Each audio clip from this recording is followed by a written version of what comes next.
You already know galaxies are far apart. You've heard the numbers. Millions of light years, billions of light years. But here's the problem. You never actually felt it. Your brain quietly filed those numbers next to very big and stopped there.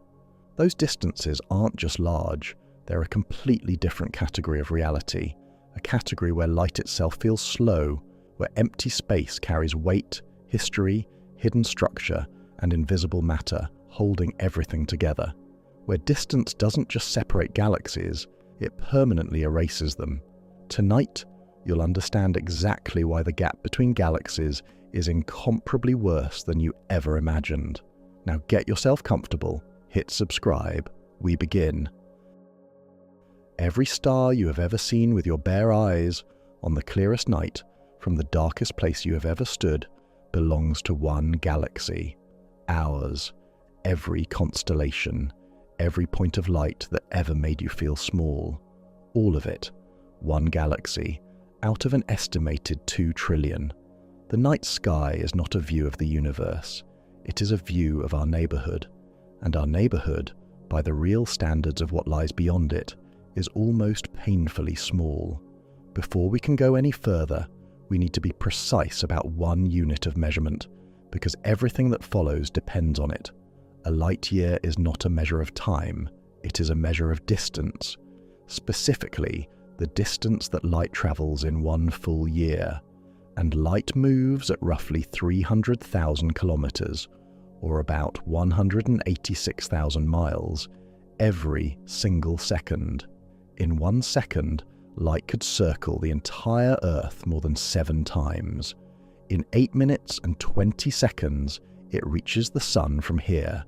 In just over 1 second, it touches the Moon. These are the fastest photons the universe allows. And yet, at that speed, crossing our galaxy from one end to the other takes 100,000 years. Let's put that in human terms.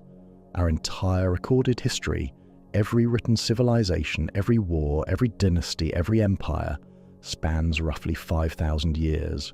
To cross the Milky Way at the speed of light would take 20 of those entire civilizations, laid end to end, back to back, and the fastest object humanity has ever launched, NASA's Voyager 1 probe, currently traveling at roughly 61,000 kilometers per hour, or about 38,000 miles per hour, deeper into space than anything we have ever built, would take approximately 1.8 billion years just to cross our galaxy. 1.8 billion years. At that point in Earth's actual history, complex cells were only just emerging in the ancient seas. Nothing with a spine had evolved. Nothing with eyes. Nothing that would one day stand upright and look at the sky in wonder. And Voyager would just be arriving at the other side.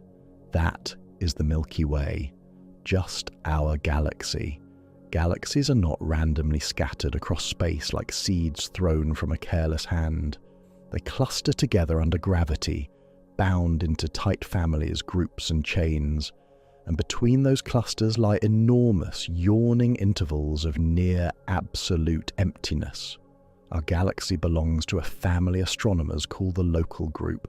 More than 50 galaxies, the vast majority of them small dwarf systems orbiting the larger members.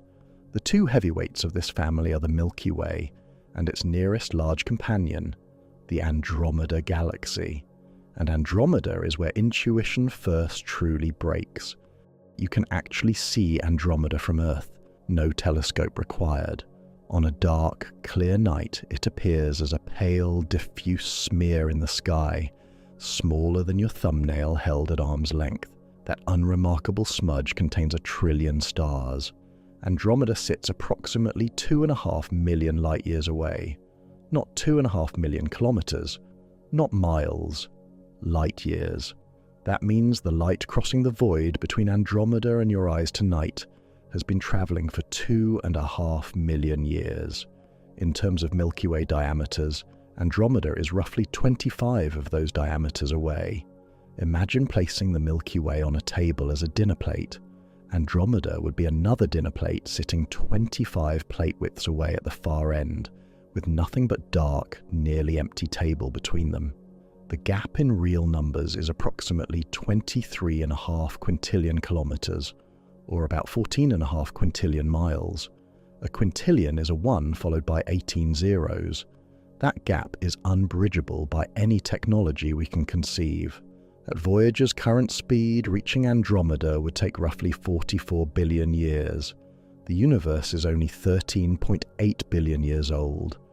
Andromeda would take more than 3 full universe lifetimes to reach. It is not a destination, it is a permanent horizon, and yet Andromeda is considered close. In the language of cosmology, the Milky Way and Andromeda are neighbours. That word, neighbour, no longer means what it used to. But here is where the distance becomes something stranger than just scale. The light arriving from Andromeda tonight is not only the farthest thing the naked eye can see, it is also the oldest. Those specific photons, the ones completing their crossing right now, began their journey 2.5 million years ago, before modern humans existed. Homo sapiens, our species, the only one that has ever pointed a telescope at the sky, has walked the Earth for approximately 300,000 years. The light from Andromeda is more than 8 times older than we are. When those photons launched into the void, our ancestors were not yet us. They were Homo habilis, among the earliest members of our genus, pressing sharp edges into stone on an African landscape that would not be recognizable to us today. The first deliberate tool, the first shaped rock. And at that exact moment, 2.5 million light years away, the photons now landing on our retinas were just beginning. The light was already travelling.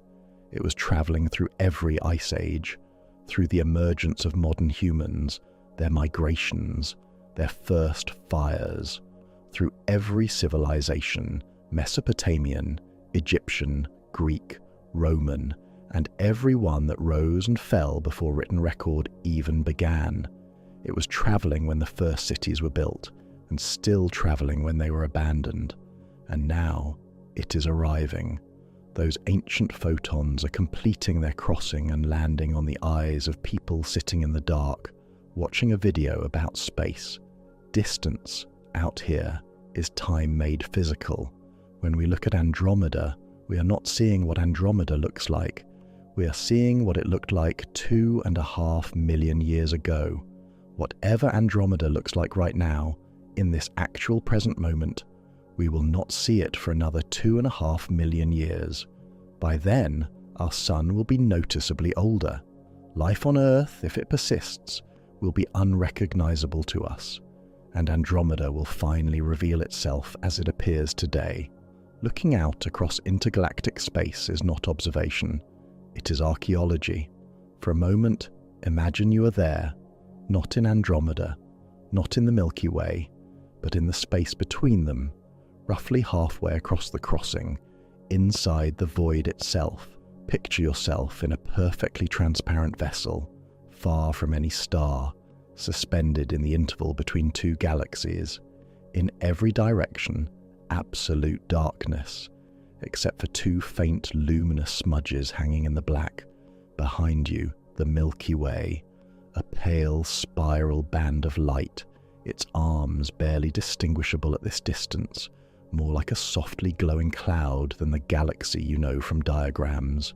Ahead of you, Andromeda, its own faint ellipse of ancient light, slightly larger, slightly brighter, but still small against the surrounding darkness.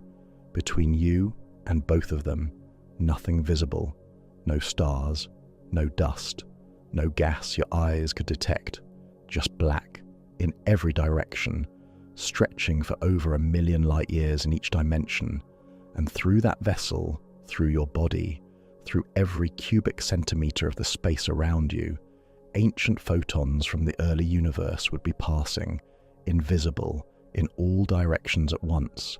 That is what the void between galaxies actually looks like. Not dramatic, not violent, just immense, quiet, and almost impossible to process. Here is what most people have never been told. Intergalactic space is not truly empty. Almost empty, yes, But almost is doing more work in that sentence than it first appears.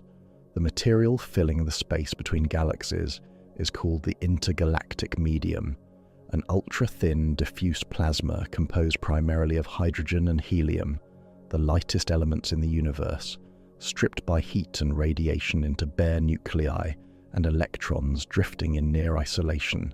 In the deepest, emptiest regions of the cosmic void, this material reaches a density of roughly 1 atom per cubic meter.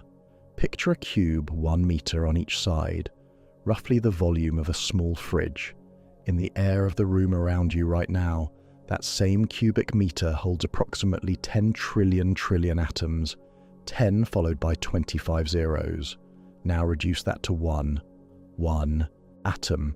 A single hydrogen nucleus, alone in a space the size of that fridge, with the nearest other atom potentially meters away. The Harvard-Smithsonian Center for Astrophysics describes it precisely.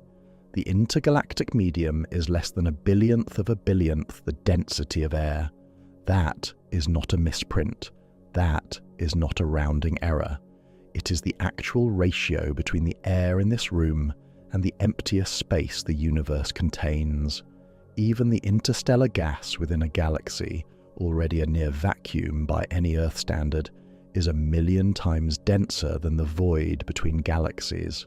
And yet, even in this near nothingness, the universe has left something behind, filling every cubic centimeter of intergalactic space, and in fact every cubic centimeter of all space, everywhere, in every direction, is a faint, ancient radiation with no source you can point to, because its source is the entire early universe.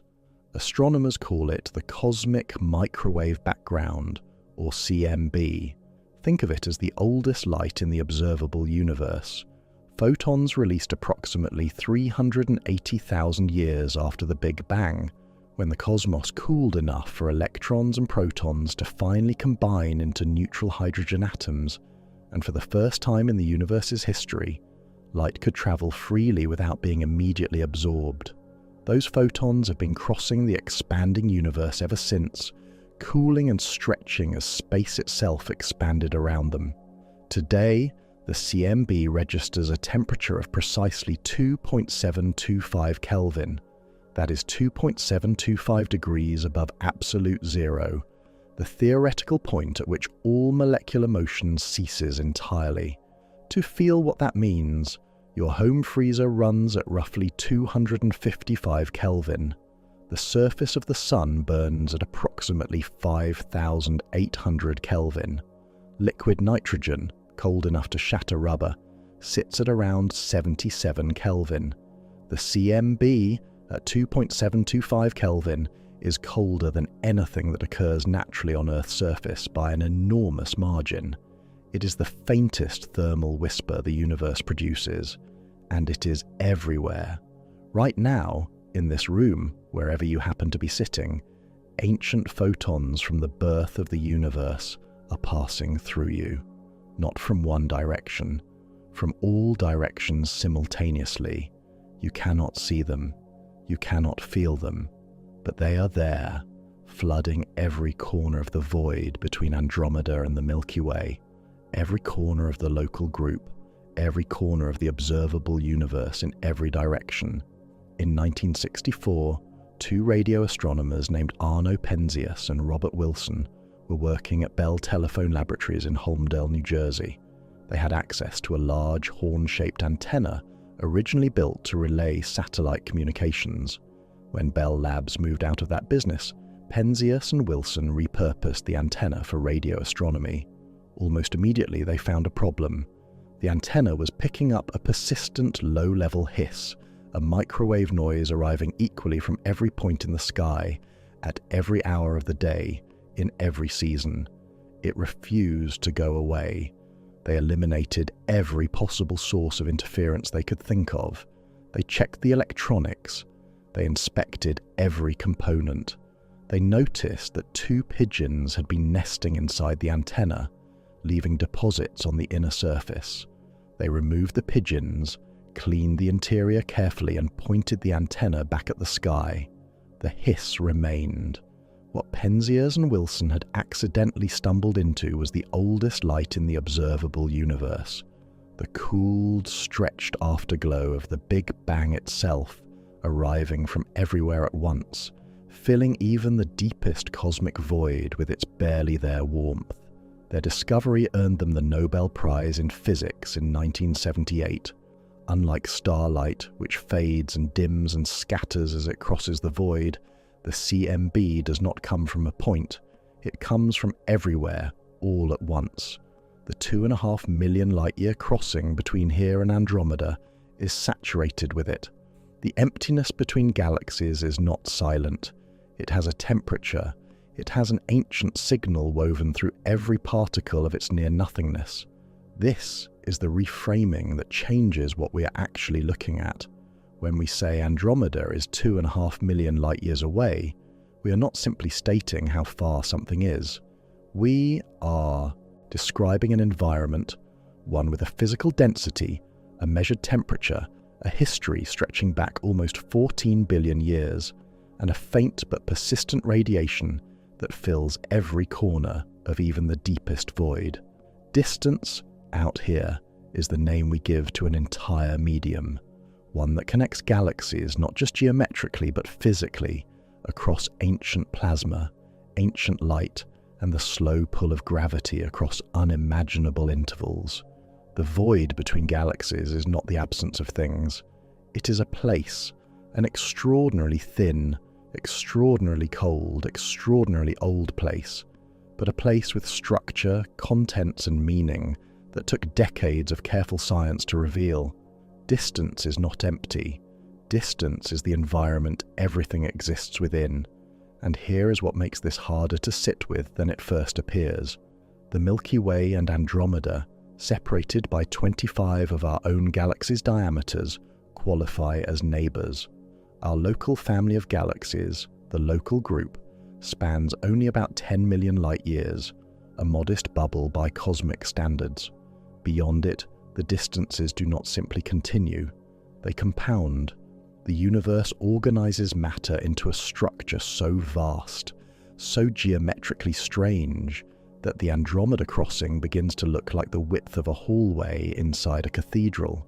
Beyond the local group lie clusters containing thousands of galaxies, and between those clusters, voids that can stretch for hundreds of millions of light-years in every direction. Not millions, not tens of millions, hundreds of millions of light-years of near absolute emptiness. Regions so large they would take light itself longer to cross than Earth has existed. And those voids are not the margins of the cosmos. They are most of it. The universe is not primarily made of stars. It is not primarily made of galaxies. It is primarily made of the space between them. Vast, dark, almost empty, ancient, and far stranger in structure than anyone expected. What that structure looks like, and what it reveals about how everything we can see came to exist, is where this story opens up into something far larger than a single gap between two galaxies. We were only looking at one crossing. The universe contains an estimated 2 trillion. 2 trillion crossings, and we have only looked at one. That number, 2 trillion, is not a guess. Astronomers at the University of Nottingham estimated, using Hubble Deep Field observations, that the observable universe contains roughly 2 trillion galaxies. Every one of them separated from its neighbours by an interval like the one we just described. Millions, hundreds of millions, sometimes billions of light-years of near-empty space. The crossing to Andromeda, the one that took 2.5 million years of light travel, the one that felt almost impossible to process, is, by the true standards of this universe, a short walk between front doors. What holds all of those doors in place? What is the shape of the structure they belong to? And when we actually map it, when we pull back far enough to see the pattern, what does the universe look like? The answer is stranger and considerably emptier than most people have been told. Before we pull back to the full cosmic picture, we need to understand the ground beneath our feet, or more precisely, the gravitational web beneath our galaxy. The Milky Way is not alone. It belongs to a family. Astronomers call it the local group, a collection of more than 50 galaxies bound together by their shared gravity, orbiting a common center of mass somewhere in the space between the Milky Way and Andromeda. Most of the members are small, dim, diffuse dwarf galaxies with only a few 100 million stars each, scattered around the two large spirals like satellites around a planet. But there are 3 galaxies of genuine scale: the Milky Way, Andromeda, and a third spiral, quieter and less celebrated, called the Triangulum Galaxy, catalogued as Messier 33 or M33, which sits roughly 2.7 million light-years away and contains approximately 50 billion stars. Not as massive as its 2 companions, but a complete, fully formed spiral galaxy in its own right. This is our family. 3 large spirals and a cloud of smaller companions, all gravitationally embraced across a volume roughly 10 million light-years across. That diameter, 10 million light-years, is 100 Milky Way diameters. Picture our galaxy as a single coin on a table. The local group would be a circle of coins spanning the length of a full city block, with most of the table between them empty. And yet, in the language of cosmology, 10 million light-years is compact, intimate even. The local group is a small, tightly bound knot, a family staying together, while everything beyond it drifts apart or belongs to other families entirely. But even inside this family, the distances strain comprehension. The dwarf galaxies orbiting the Milky Way, the large Magellanic Cloud, the Sculptor Dwarf, the Fornax Dwarf, and more than a dozen others, sit anywhere from 160,000 to a few million light-years away. These are considered, by the standards of intergalactic astronomy, practically next door, and yet the light we see from the nearest of them left before the last ice age reached its peak in the northern hemisphere, before the first anatomically modern humans arrived in what is now Europe. Distance out here always arrives in units of history. Now step back further, much further. Beyond the local group, the nearest major structure is the Virgo cluster.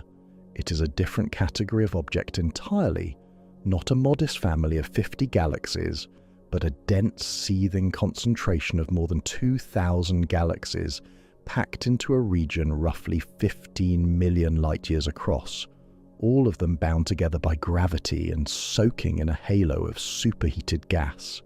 The Virgo cluster sits roughly 50 to 60 million light-years from us, somewhere between 500 and 600 Milky Way diameters away. To put that gap in terms of travel time, at Voyager's speed of 61,000 kilometers per hour, or about 38,000 miles per hour, it would take over 1 trillion years to cross just the gap between our local group and the Virgo cluster. The current age of the universe is 13.8 billion years. That crossing would require more than 70 times that. Not 70 years. 70 universe lifetimes. And here is the thing that stops the mind cold. That 40 to 50 million light-year gap between our local group and the Virgo cluster. One that would take more than 1 trillion years to cross at the fastest speed we have ever achieved, is considered, by the actual standards of the universe's structure, a small gap, practically negligible, a local detail. To understand why, we need to talk about what the universe actually looks like from the outside.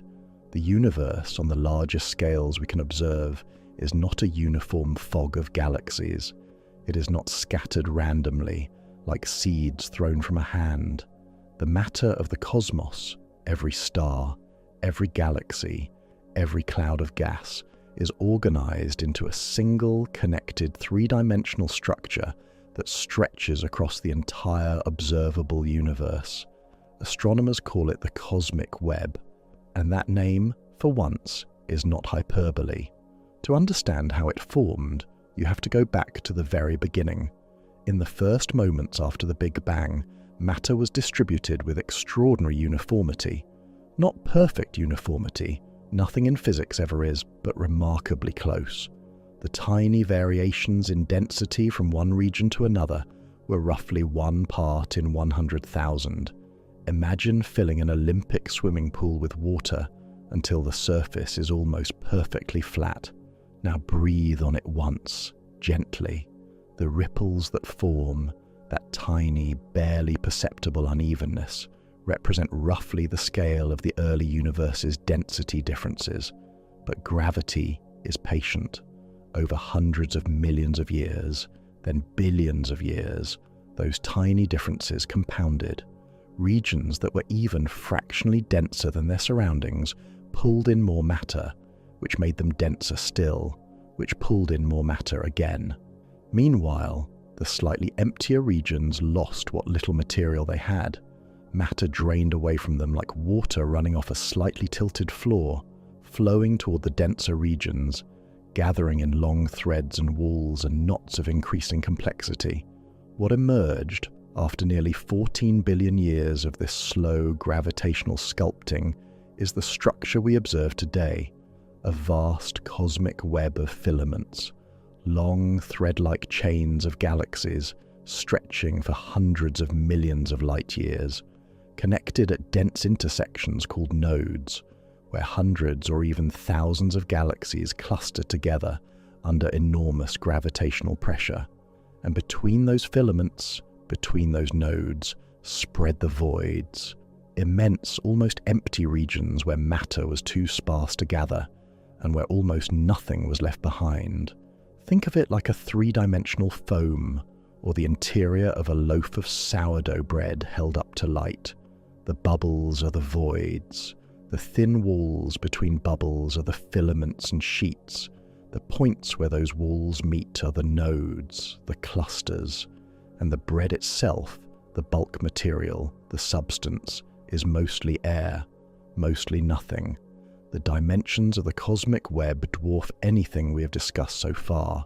Filaments, those galaxy chains, can stretch for 300 to 500 million light years in a single continuous structure. That is 3,000 to 5,000 Milky Way diameters, strung together in a single thread. The Great Wall, a filament-like structure first mapped by Margaret Geller and John Huchra at the Harvard-Smithsonian Center for Astrophysics in 1989, spans roughly 500 million light years. At the time of its discovery, it was the largest structure ever identified. Geller recalled the moment the maps began to show not random scatter, but coherent sheets. Large-scale structure that by every expectation at the time should not have been able to form. No one expected the universe to be organized on that scale, but even filaments are not the dominant feature of the cosmic web. Voids are. Cosmic voids, those vast underdense regions between the filaments, occupy roughly 80% of the observable universe's total volume. Not 20%, not half, 80%. Every filament, every cluster, every galaxy that has ever been observed accounts for only 20% of the space the universe contains. The other 80%, the dominant portion, the majority of everything, is the void between structures, empty, or nearly so. Think about that in terms of what we just walked through: the Milky Way, Andromeda, the local group spanning 10 million light years, the gap to Virgo spanning 50 million light years. All of that together, the entire known neighborhood of our galaxy, sits inside just one small filament near the edge of a structure that itself represents only 20% of the universe's volume. The rest is the void between. And then, in 2013, astronomers Ryan Keenan, Amy Barger, and Lennox Cowie, working with galaxy survey data spanning enormous cosmic distances, proposed something even more unsettling. We might be living inside one of those voids right now.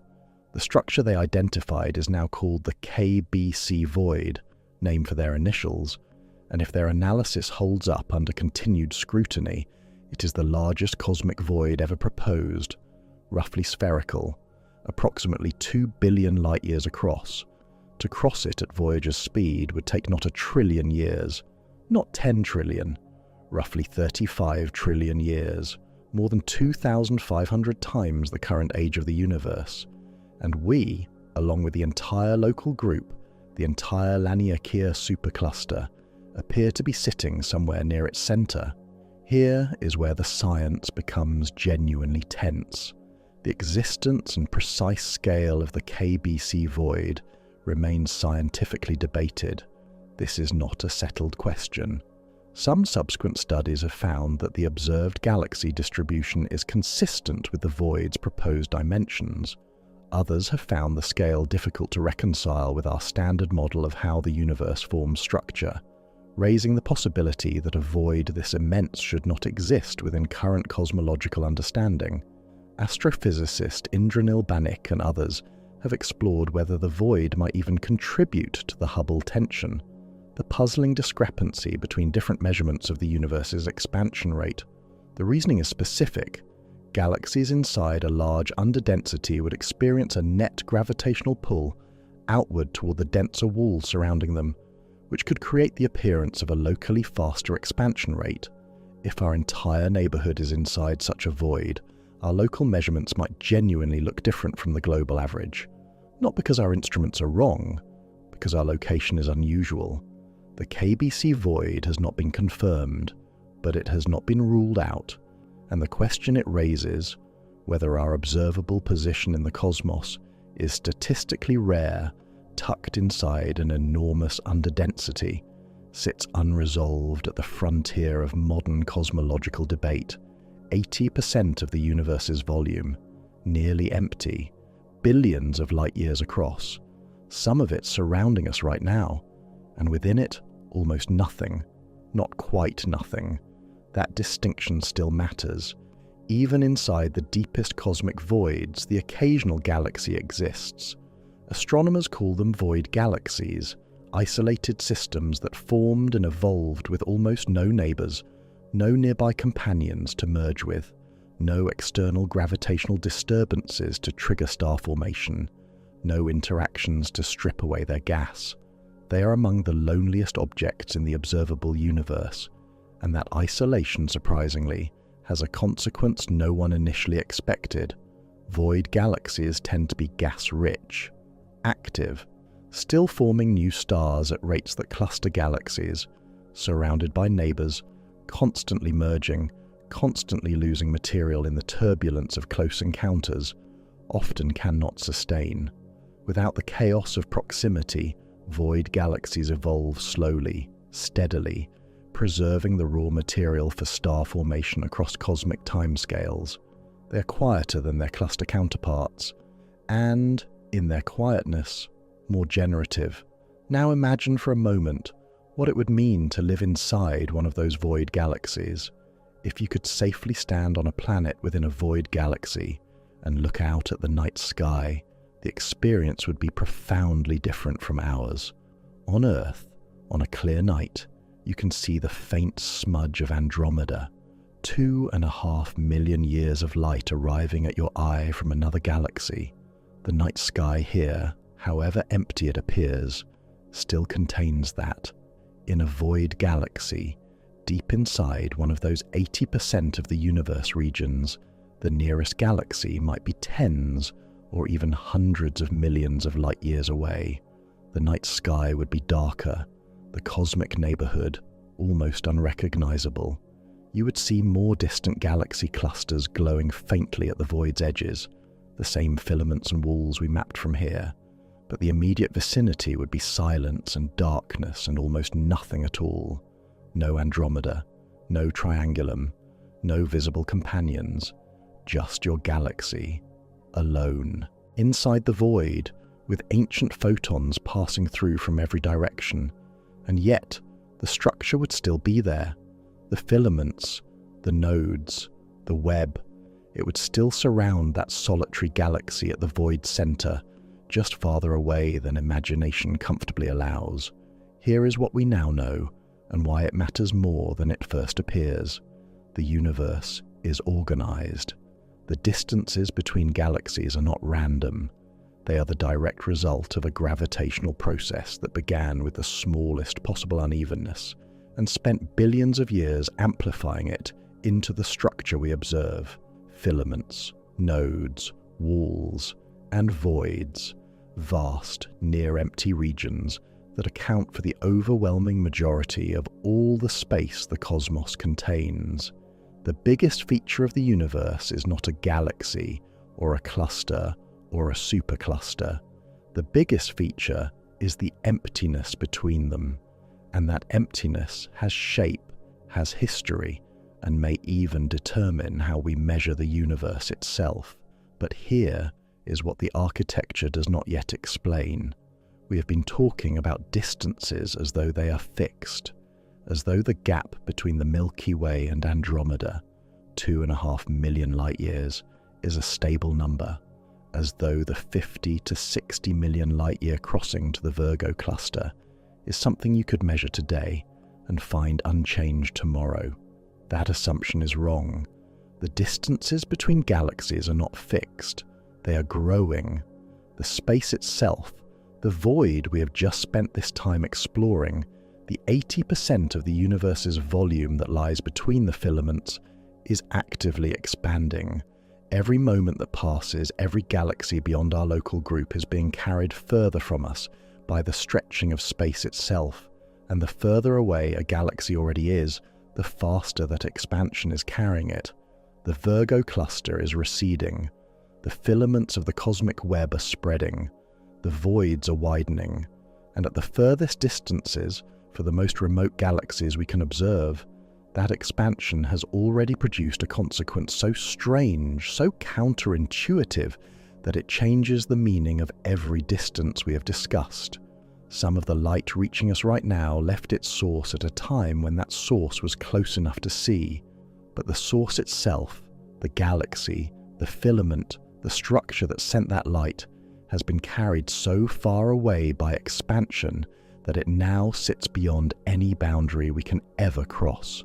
Not far, beyond reach, permanently. The distance between us and those galaxies is no longer a gap we could theoretically close. It is something closer to a wall, and it is getting higher every second.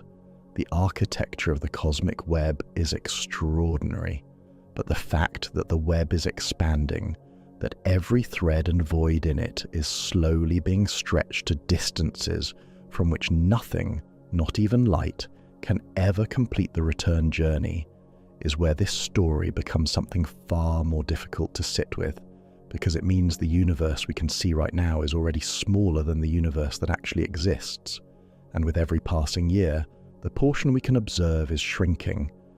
The distances between galaxies are not fixed, they are growing, and not slowly, not in some distant geological sense where the change is imperceptible within a human lifetime. Growing right now, in this moment, in every direction simultaneously, at rates that in the furthest reaches of the observable universe already exceed the speed of light itself. That sentence deserves a pause, because this is where distance stops being merely vast and starts being something closer to a verdict. The universe is not only large. Large can still, in principle, be crossed. What we are approaching now is something different. The moment where distance becomes permanent, where the gap between us and another galaxy is not just difficult to cross, but structurally impossible to cross, not because of our technology, but because the universe's geometry has closed the path behind it. The expansion is not a background detail, it is the central fact, and understanding it changes what every distance we have discussed actually means. Let's be precise here, because the intuitive image most people carry is wrong in a way that matters. In 1929, Edwin Hubble sat at the Mount Wilson Observatory in California, with data gathered through the 100-inch Hooker telescope, at the time the most powerful telescope on Earth, and published a paper that stopped the scientific world in its tracks. He had combined distance measurements of galaxies with spectral data that Vesto Slipher had previously gathered at Lowell Observatory, and what the combined record showed was undeniable. The farther a galaxy was from us, the more its light was shifted toward the red end of the spectrum, and not by a little. The shift was proportional to distance. The further, the redder. The natural interpretation was that galaxies were fleeing, launched outward from some central explosion, each one carrying momentum like shrapnel from a bomb. That image felt intuitive, visceral. It even seemed to fit, but it was wrong. And Albert Einstein, who had initially resisted the expanding universe, even inserting a mathematical fudge factor into his equations to prevent it, eventually acknowledged the evidence and, by some accounts, called his resistance his greatest scientific blunder. Galaxies are not moving through space. Space itself is expanding. The fabric of the cosmos, the medium in which galaxies exist, is stretching in every direction simultaneously. Imagine drawing dots on the surface of a balloon, then slowly inflating it. None of the dots move across the surface, and yet every dot moves away from every other dot because the surface between them is growing. No center, no single origin point, just the stretching of the medium itself, uniform and inexorable. This is not a metaphor for the expansion of the universe. This is the closest physical analogy to what the universe is actually doing. When light travels through an expanding universe, the space it is crossing stretches during the journey. And as space stretches, the light's wavelength stretches with it. A wave that began as a particular shade of visible light arrives, shifted toward longer, redder wavelengths. What astronomers call cosmological redshift. The further the source, the longer the light has been traveling, the more space has expanded during transit, and the more the wavelength has been stretched. Redshift, in this context, is not a speed measurement. Each galaxy's spectrum carries a record, a permanent imprint, of how much the universe has expanded since that light was emitted. Reading a galaxy's redshift is like reading a timestamp on the light itself. This much expansion has occurred since this light was released. That understanding opens the door to a number that, on first encounter, seems genuinely impossible. The universe is 13.8 billion years old. Light travels at a fixed speed. The natural expectation is that the farthest we can see should be 13.8 billion light years in any direction. The maximum distance light could have crossed since the beginning. The observable universe is not 13.8 billion light years in radius. Based on confirmed cosmological calculations, confirmed by Britannica, Wikipedia, and the National Radio Astronomy Observatory, the observable universe extends approximately 46.5 billion light years in every direction from us, making it roughly 93 billion light years in total diameter, more than 6 times larger than the straightforward calculation suggests. How? The answer is expansion itself. Consider the light now arriving from a galaxy near the very edge of our observable universe. Those photons left their source roughly 13 billion years ago. During the 13 billion years that light was in transit, crossing the void toward us, the universe kept expanding. The galaxy that emitted the light was carried by that expansion far beyond where it sat when the photons departed. We see the galaxy as it was, an almost unimaginable distance back in time, but the galaxy itself, its present-day location, is approximately 46 billion light-years away. The light travelled 13 billion light-years. The source is now 46 billion light-years away. Both are true. They describe the same galaxy. They are simply measuring different things. Astronomers separate these with 2 distinct terms.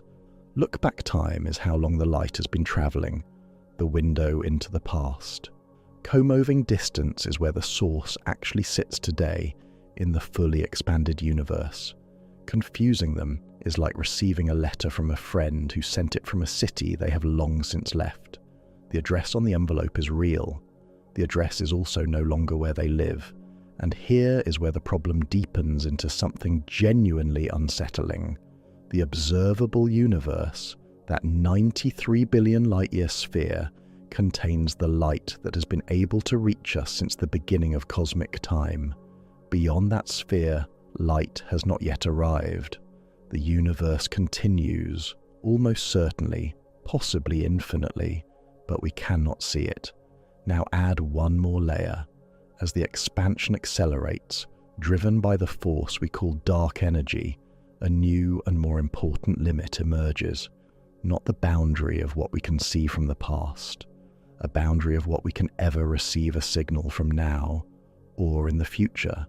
This is the cosmic event horizon, and according to confirmed cosmological models, it currently sits approximately 16 billion light-years from us. Any galaxy more than 16 billion light-years away today is emitting light that will never reach us. The space between us and those photons is expanding faster than the photons can travel. They are in motion toward us, but the distance is growing faster than they are crossing it.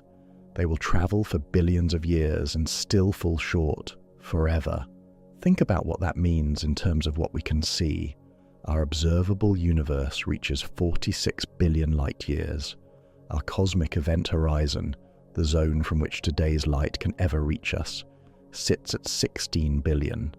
That leaves a shell 30 billion light-years deep, filled with galaxies we can currently observe because their past light has reached us, but from which no new information can ever arrive. We are looking at ruins, in a sense, beautiful, detailed records of what those regions look like in the deep past, with no way to ever know their present. Here is the part that sounds most wrong and is most true. Most of the galaxies visible in our observable universe are already receding from us faster than the speed of light. The region within which galaxies are moving away from us at less than light speed, called the Hubble sphere, currently extends about 14 billion light-years. The observable universe extends 46 billion. That means most of what we can see, the majority of every galaxy ever imaged by Hubble, by the James Webb Space Telescope, by every instrument humanity has ever built, is already receding faster than light, right now. The objection forms immediately. Einstein said nothing can exceed the speed of light. How does this not violate that? Einstein's rule applies to motion through space. The expansion of space is not motion through space. Galaxies are not flying. The stage is growing. 2 points in space can separate from each other at any rate, including rates that exceed light speed, if space itself is stretching between them. No object is moving faster than light through its local region of space. The separation is just the growth of the medium. This is not a theoretical loophole.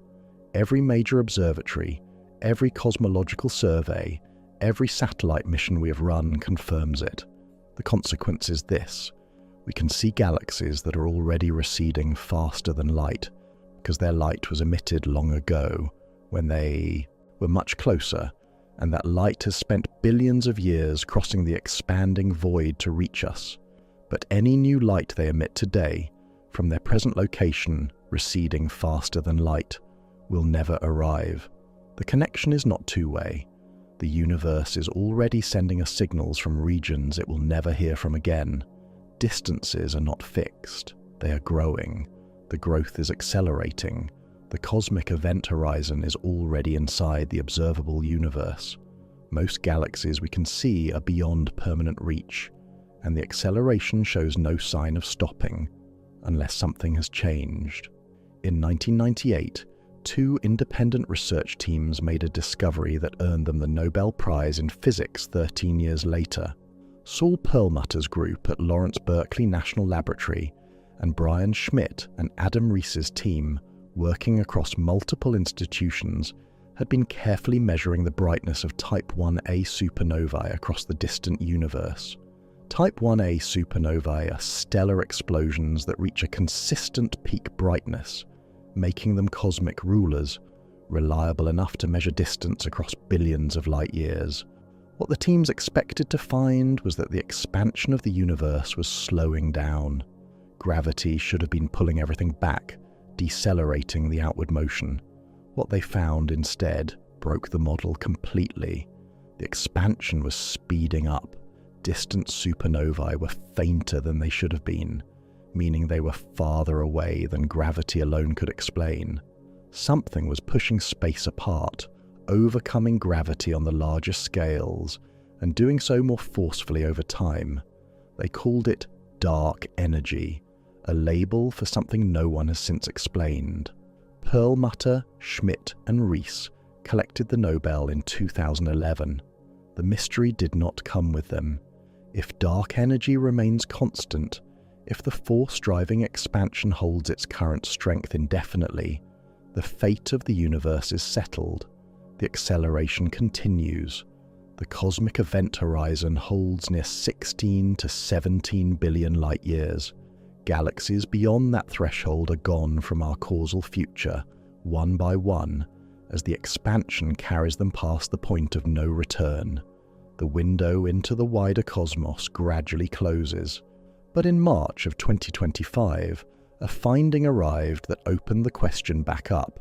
The Dark Energy Spectroscopic Instrument, DESI, is a survey instrument mounted on the Mayall 4-meter telescope at Kitt Peak National Observatory in Arizona, operated by an international collaboration of nearly 1,000 scientists from more than 70 institutions led by Lawrence Berkeley National Laboratory. After analyzing the first 3 years of its survey data, mapping the three-dimensional distribution of galaxies across more than 11 billion light-years using a cosmic ruler called baryon acoustic oscillations, DESI's collaboration published findings that strengthened earlier hints that dark energy may be changing over time, not constant, evolving.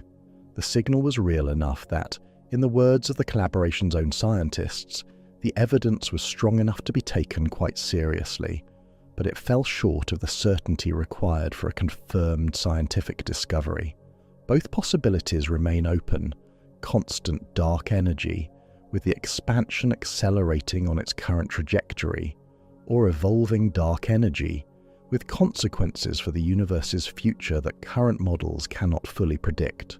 The fate of the cosmos, in a very literal sense, waits on the outcome, and here is the quieter implication, the one that tends to land hardest when it is fully understood.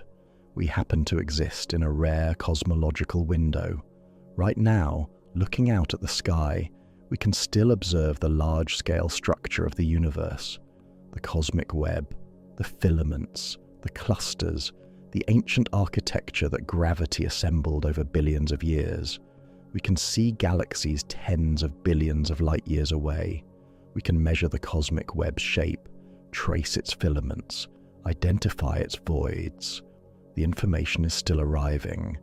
Imagine a civilization existing in the far distant future, not millions, but trillions of years from now, when the stars in most galaxies have exhausted their fuel and most of the cosmos has long since receded beyond the cosmic horizon.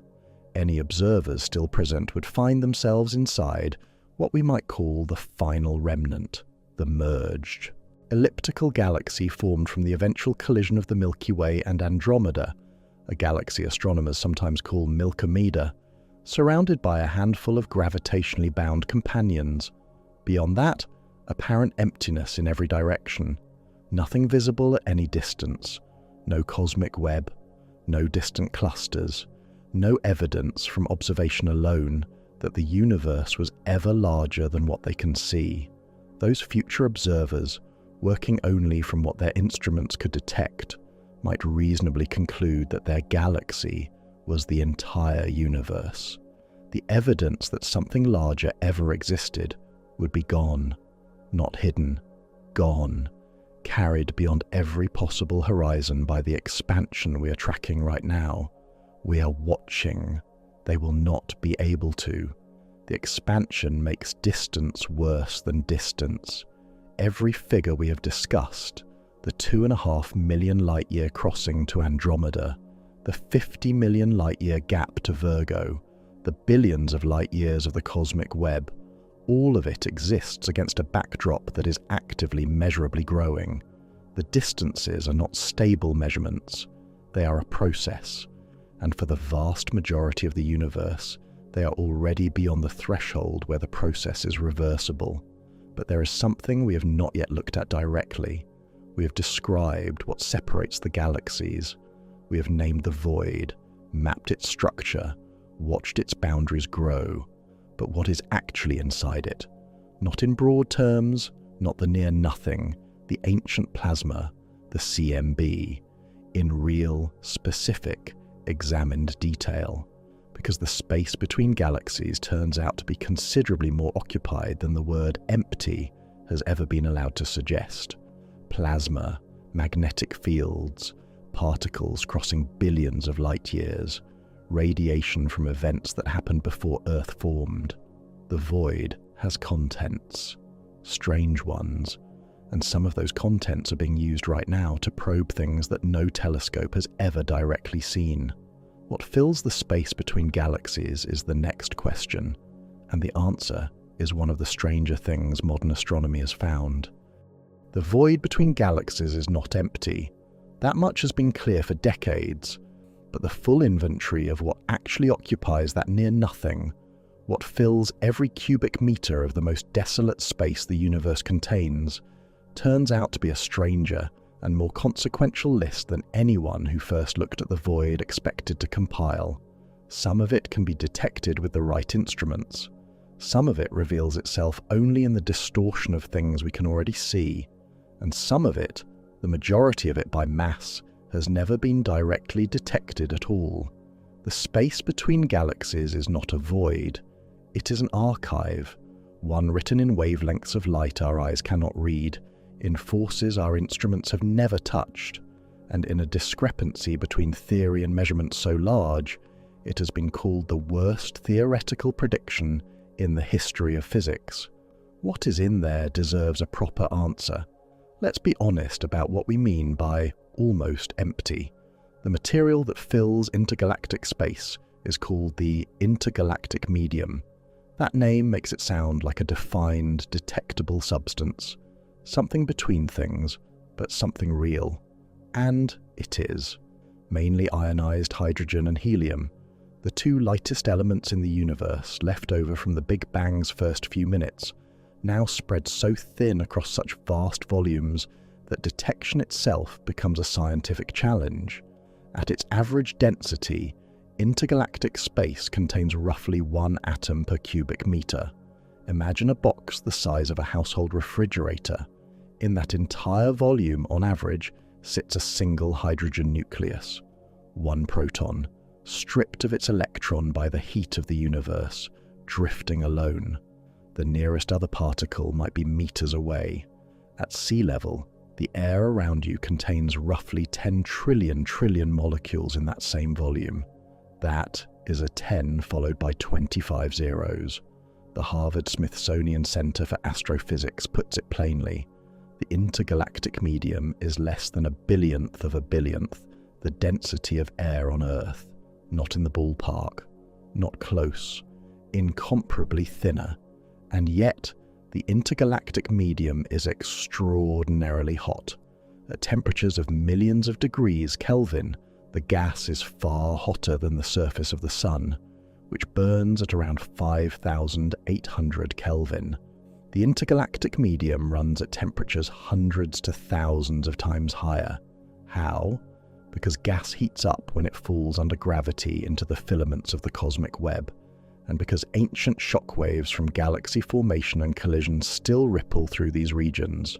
Hot, razor-thin, nearly invisible, but present, everywhere. Here is the problem.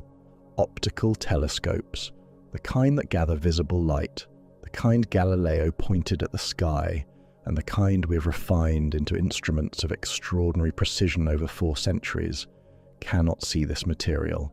The gas is too thin to emit enough visible light to register against the brightness of galaxies.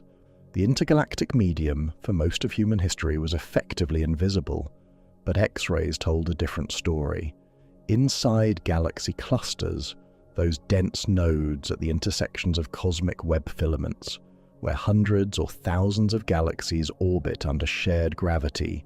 The gas grows denser, still thin by any earthly standard, but far denser than the open void. Astronomers call this material the intra-cluster medium, the hot plasma filling the space between individual galaxies within a cluster. And at temperatures between 20 million and 100 million Kelvin, so hot the atoms are completely stripped of their electrons, turning the gas into pure plasma. It radiates brilliantly in X-rays.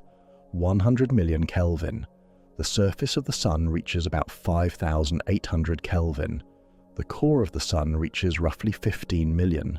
The plasma filling the interior of a galaxy cluster is hotter than the core of the Sun, hotter by a factor of 6 or 7. That plasma radiates its heat outward as X-ray light in every direction, across 15 million light-years of cluster space. The Virgo cluster glows in X-rays the way a hot coal glows in visible light, except the scale is 15 million light-years of burning gas. In 1933, at the California Institute of Technology, a Swiss astronomer named Fritz Zwicky made a calculation that his colleagues would mostly ignore for 4 decades. Zwicky had been measuring the velocities of galaxies inside the Coma cluster, that dense, well-studied congregation of more than 1,000 galaxies, roughly 100 million light-years from us. He was applying a straightforward physical principle. The faster the members of a gravitationally bound system are moving, the more mass must be holding them together. The logic was airtight. When Zwicky ran the numbers, the answer was impossible. The Coma galaxies were moving far too fast. Based on the visible mass of all the stars in all the cluster's galaxies, there was nowhere near enough gravity to prevent those galaxies from flying apart. And yet they were clearly bound, which meant something invisible, something massive, had to be present. Something that emitted no light and absorbed no light, and made no impression on any instrument at the time. Zwicky called it Dunkelmaterie, dark matter. His colleagues questioned his calculations. The implication was too strange, the evidence too indirect. For 4 decades, the findings sat largely unaddressed. He was right. When X-ray satellites finally began mapping the hot plasma inside the Coma and Virgo clusters, the results carried a second shock alongside the first. The intra-cluster medium, that hot plasma between the galaxies, outweighs the combined mass of all the visible stars in all the cluster's galaxies by a factor of roughly 6 to 1. 6 times more mass in invisible hot gas than in all the stars combined. In these clusters, what you cannot see with optical telescopes outweighs what you can see, and still, the intra-cluster medium accounts for only about 15% of the cluster's total mass. The stars account for roughly 5%. The remaining 80%, the dominant majority of everything holding the cluster together, is dark matter. That 80% has never been directly caught. There is another way to see the invisible medium, and it requires the most distant and brilliant objects in the known universe. Quasars are the intensely luminous cores of ancient galaxies, powered by supermassive black holes consuming material at extraordinary rates. Their brightness makes them visible across billions of light years. Think of a quasar as a cosmic lighthouse, blazing in the distance, its light crossing vast stretches of intergalactic space before arriving at our instruments. And along every one of those billion light-year journeys, the light passes through intergalactic gas. As the light travels, neutral hydrogen clouds along the path absorb specific wavelengths. Because the universe is expanding, each cloud's absorption appears at a slightly different wavelength depending on its distance. The result, when astronomers analyze quasar spectra carefully, is a dense forest of thin absorption lines, what astronomers call the Lyman alpha forest, named for the characteristic ultraviolet transition of hydrogen that creates the absorptions. Each line in that forest records one cloud of intergalactic gas at one specific distance along one line of sight stretching billions of light years. Read as a whole, this forest becomes a three-dimensional map of the intergalactic medium. Gas is denser along the filaments of the cosmic web and thinner inside the voids, exactly matching the large-scale structure we can see in galaxy surveys. The invisible medium and the visible cosmos trace the same pattern at different densities, writing the same story in different languages. Now comes the part where the inventory opens into something current physics cannot yet close. Let's consider what we actually know about the content of the universe. Ordinary matter, everything made of atoms, everything that has ever been observed through any telescope in any wavelength, every star, every planet, every cloud of gas, every human being, the entire visible cosmos, constitutes approximately 5% of the total energy content of the universe. Dark matter, detected only through its gravitational effects across 80 years of observations, accounts for roughly 27%. Dark energy, the force driving accelerating expansion, filling the vacuum of space, connected to the cosmological constant, accounts for the remaining 68%, 5%. That is the fraction of the universe we can actually examine. The evidence for dark matter, while never caught directly, arrives from multiple independent directions. Galaxy rotation curves, stars in the outer arms of spiral galaxies moving too fast for the visible matter to retain them, point to vast invisible halos surrounding every galaxy. Gravitational lensing, light from distant galaxies bending around the gravity of massive foreground structures, revealing mass concentrations far in excess of visible matter, confirms the same halos. The pattern of fluctuations in the cosmic microwave background matches theoretical models only when dark matter is included, and the cosmic web itself, the filaments, nodes and voids we have been tracing, forms in simulations only when dark matter provides the gravitational scaffolding. Remove dark matter from the equations, and the universe's large-scale structure collapses into something that looks nothing like what we observe. Dark matter must be there. The geometry of everything visible depends on it. Decade after decade, the most sensitive experiments in history have searched, each instrument more precise than the last, each location more isolated, each result, silence.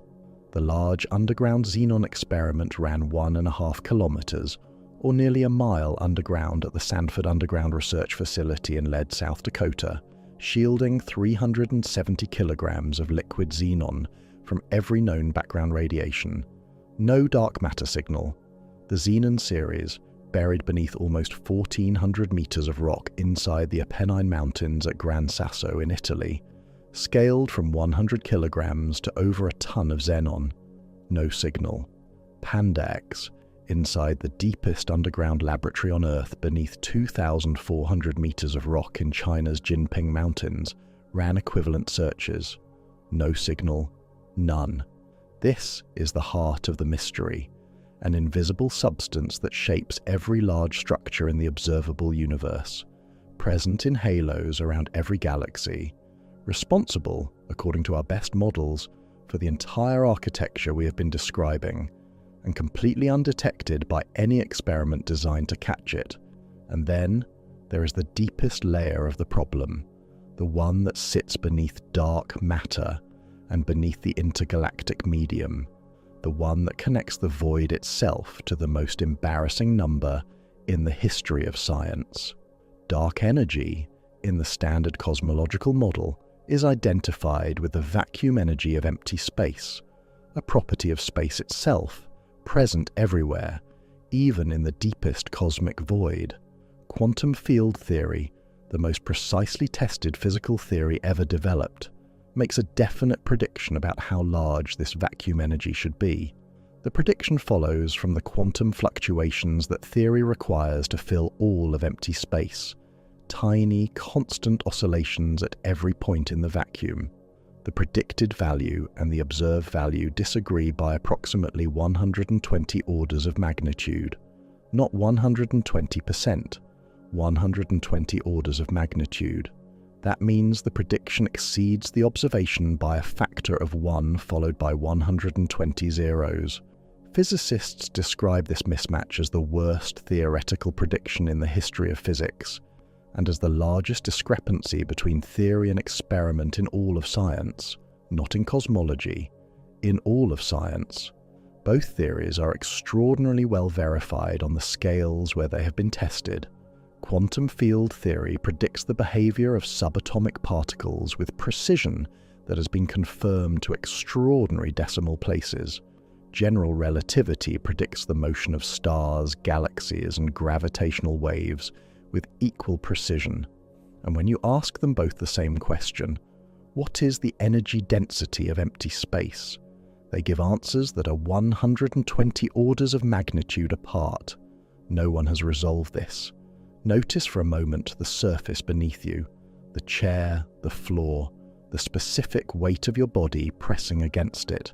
Everything you can feel, everything solid and present in this room is atoms, ordinary matter, the 5%.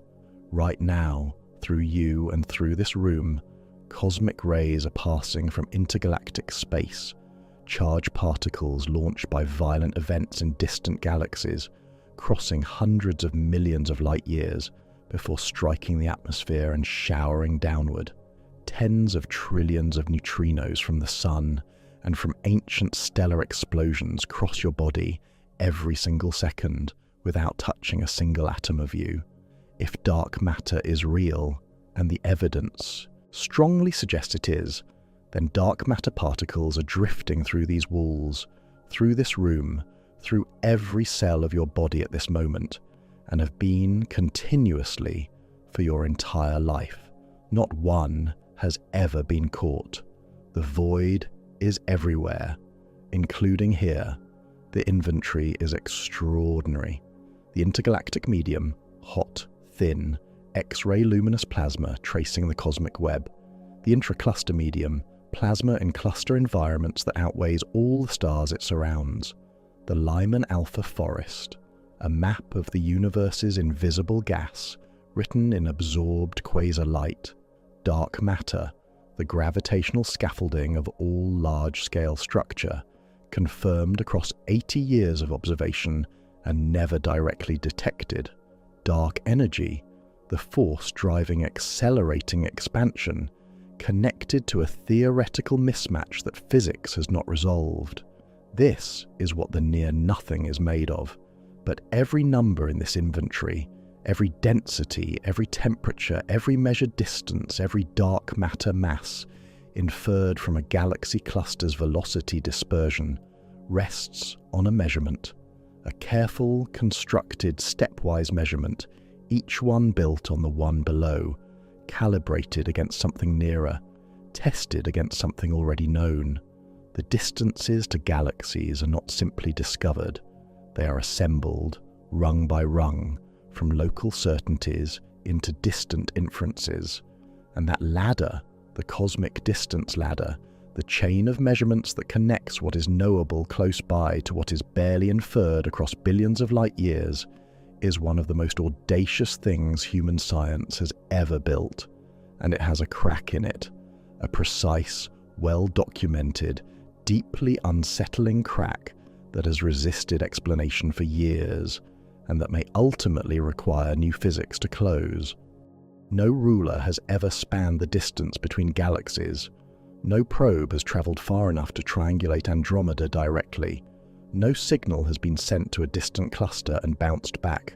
Every measurement we have discussed, the 2.5 million light-years to Andromeda, the 50 million to Virgo, the billions to the edge of the observable universe, was assembled through a chain of methods, each one extending the reach of the previous, each rung of the ladder built on the certainty of the one below.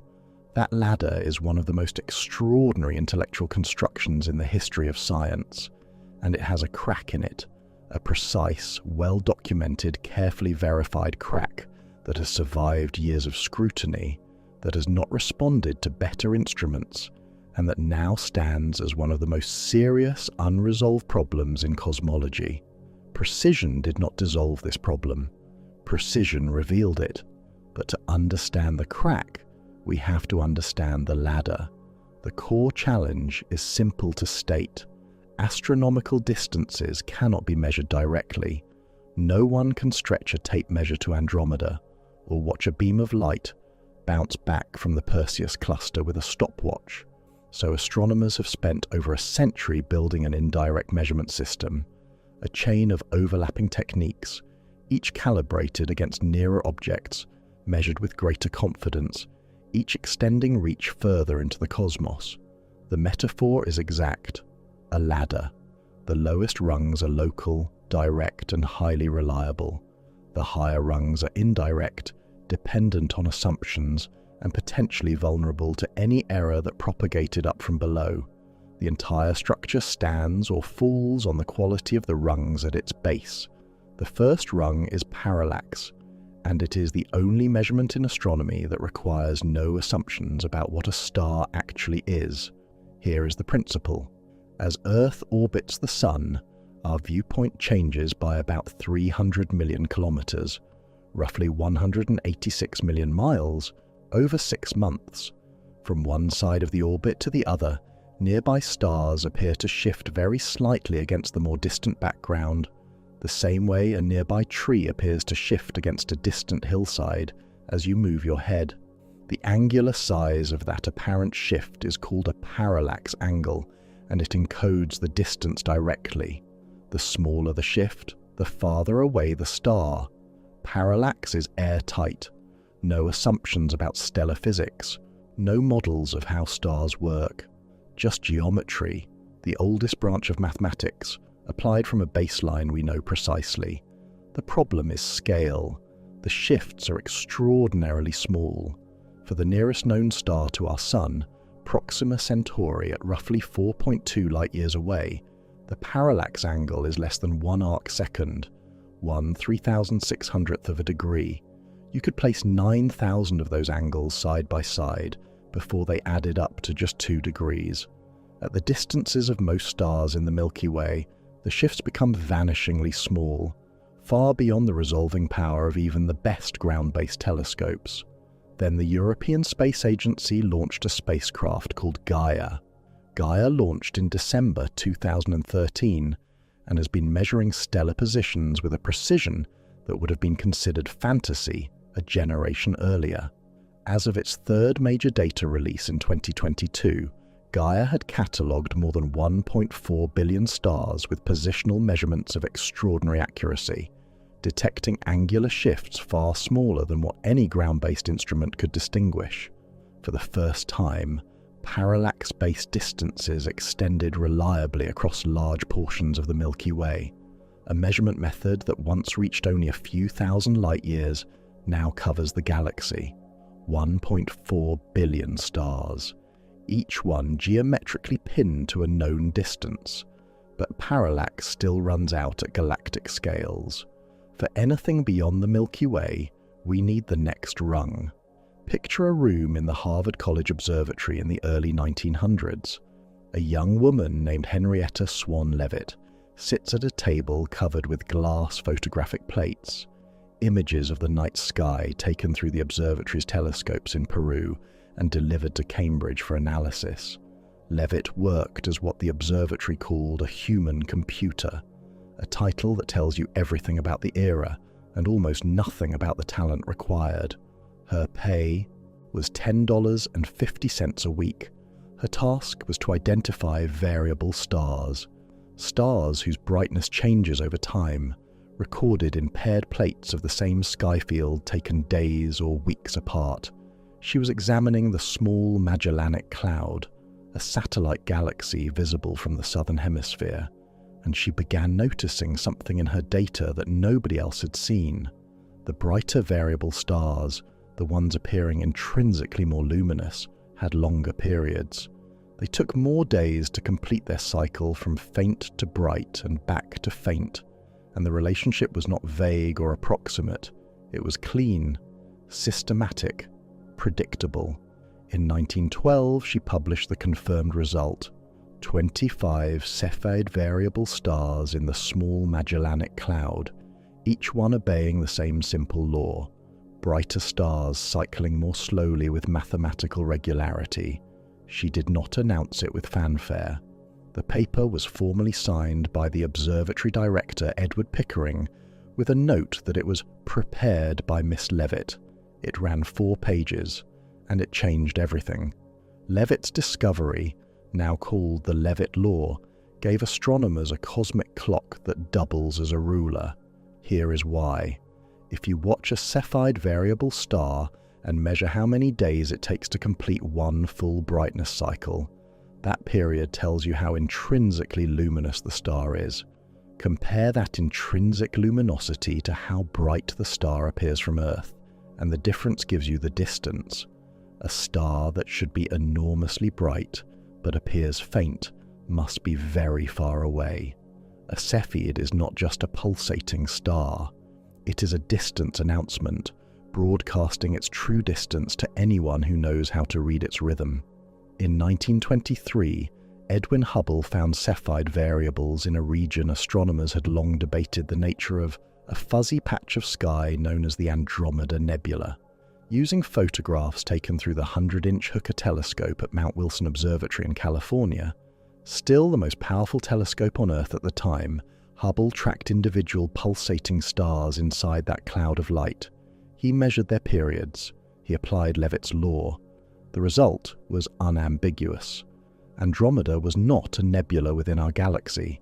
It was a galaxy of its own, a separate stellar island of comparable scale to the Milky Way. Sitting at a distance his measurements placed at roughly 900,000 light-years. That number was later refined as instruments improved to the 2.5 million light-years we use today. But the principle was settled, and so was the argument that had divided the scientific community for years. On April 26, 1920, 2 astronomers stood before the National Academy of Sciences in Washington, D.C., and argued opposite sides of one of the most consequential questions in scientific history. How large is the universe? Harlow Shapley, director of Harvard College Observatory, argued that the Milky Way was the entire universe, a vast structure hundreds of thousands of light-years across, containing the spiral nebulae as clouds of gas within it. Heber Curtis, of Lick Observatory, argued the opposite. The spiral nebulae were independent stellar systems, each comparable to the Milky Way, separated from us by distances that place them entirely outside our galaxy. He called them island universes.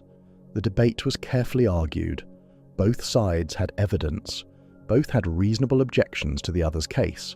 Neither could prove their position with the tools available in 1920. The question remained open. Within a few years, Hubble's measurements closed it. Andromeda was not inside the Milky Way. The universe was not the Milky Way.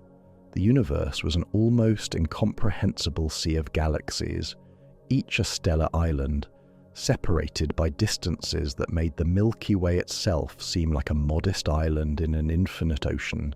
Curtis had been correct. Shapley had not. And Hubble's Cepheid measurements settled a debate that verbal argument alone could never resolve. Cepheids are powerful, but they have a reach. Even with the James Webb Space Telescope, Cepheid measurements are reliable only to distances of a few tens of millions to roughly 100 million light-years in the most favorable conditions. For a universe 300 times larger than that, another rung was needed. That rung is the Type 1a supernova. A Type 1a supernova is a specific kind of stellar explosion, one that occurs when a particular type of dead stellar remnant, called a white dwarf, acquires enough mass from a companion star to exceed a precise physical limit and detonate. The physics of the detonation is consistent enough that, after applying a standardization correction based on the shape of the brightness curve, every Type 1a supernova reaches approximately the same peak luminosity. They are not perfect standard candles, but they are close enough that astronomers can calibrate the differences and use their apparent brightness as a reliable distance measurement across billions of light-years. Think of it this way. If every light bulb in the world were the same wattage, You could estimate how far away any given lamp was just by looking at how bright it appeared. A dim lamp is probably far away. A bright one is probably nearby. Type 1a supernovae are the universe's standard light bulb, burning at a known wattage, visible across billions of light-years of cosmic darkness. It was a Type 1a supernova survey, as discussed earlier, that produced the 1998 discovery that the universe's expansion is accelerating, and for the most distant objects of all, galaxies so remote that even Type 1a supernovae cannot be individually resolved, redshift becomes the primary distance tool, converting the stretching of light itself into a distance measurement tied to the universe's entire expansion history. In May of 2024, NASA, ESA, and the Canadian Space Agency announced that the James Webb Space Telescope had confirmed the most distant galaxy ever observed.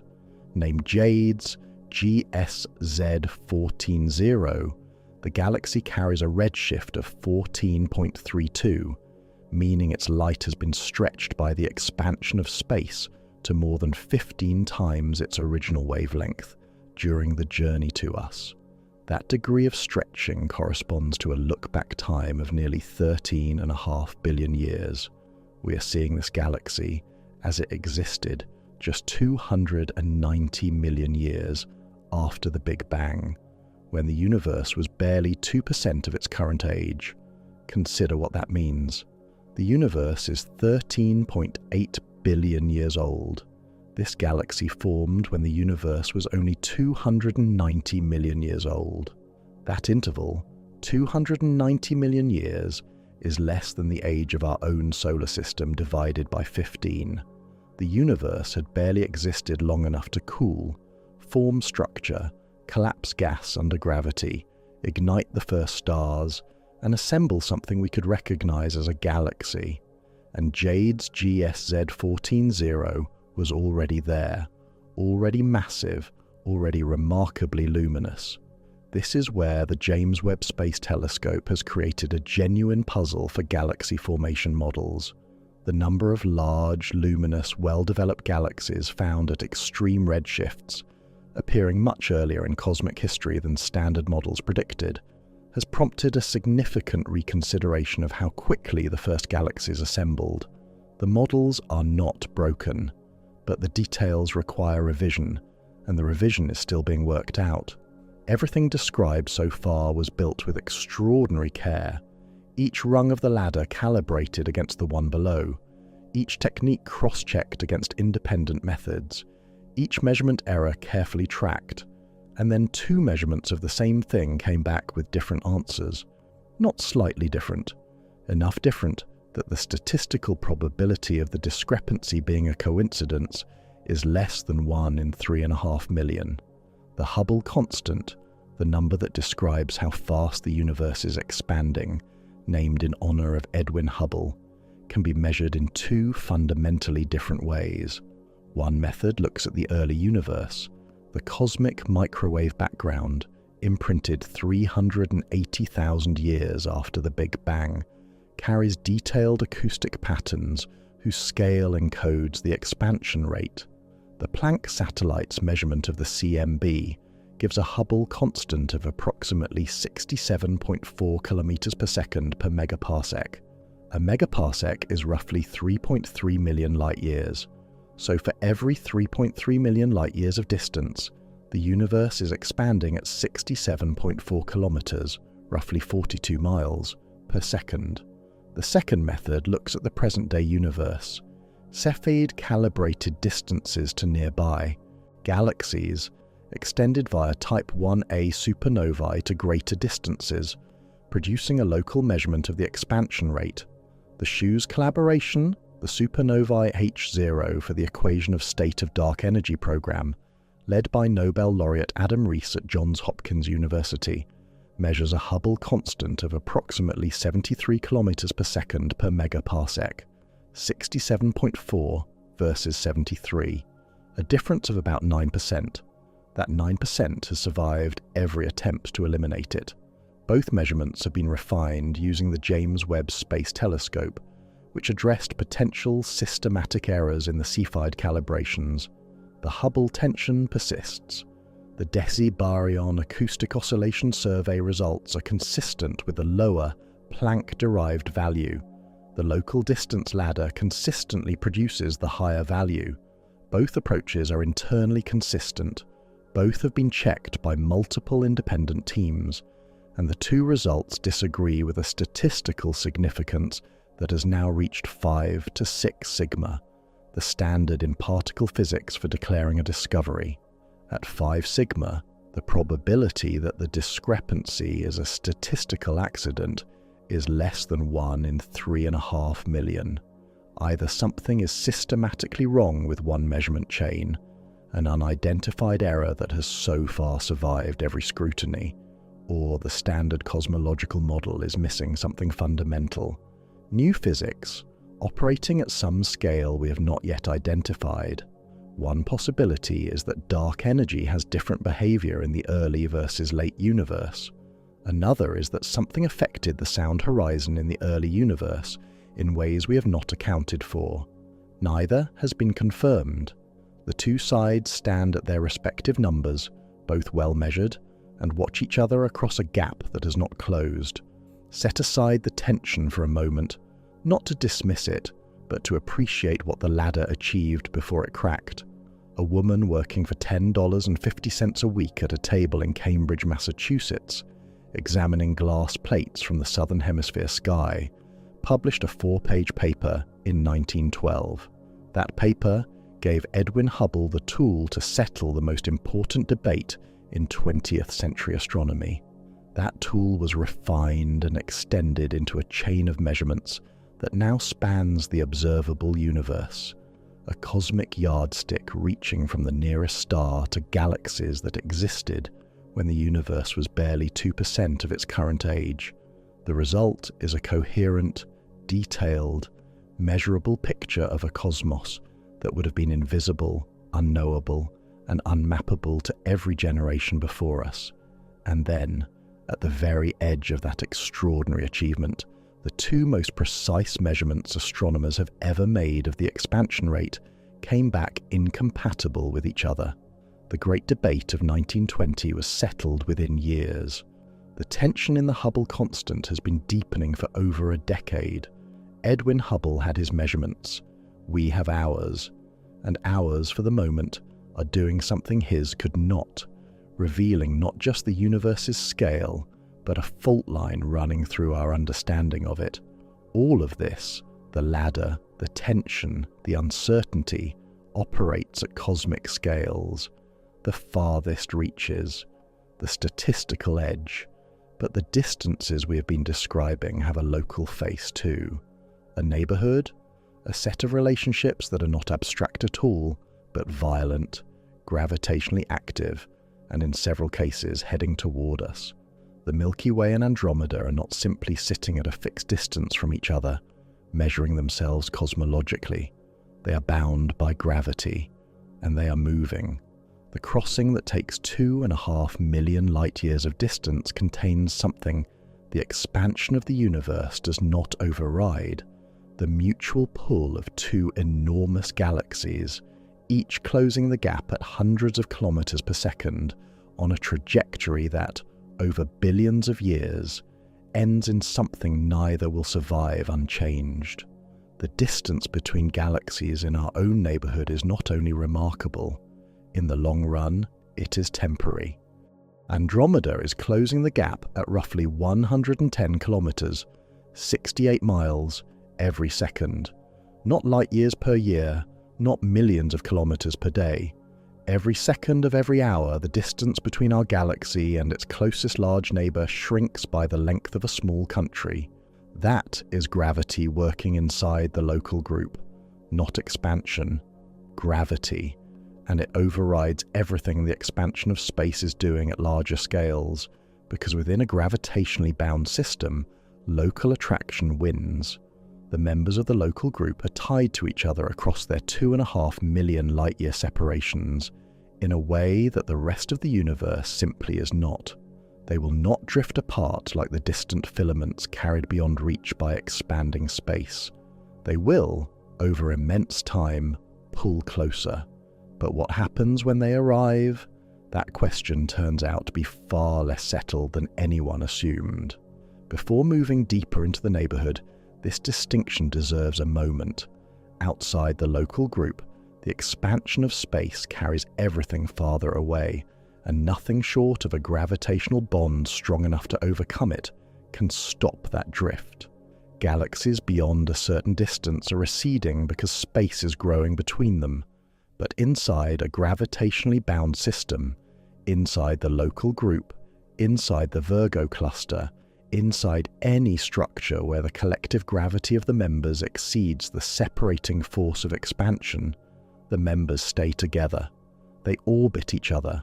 They pull toward each other. They can and do interact violently. Think of it this way.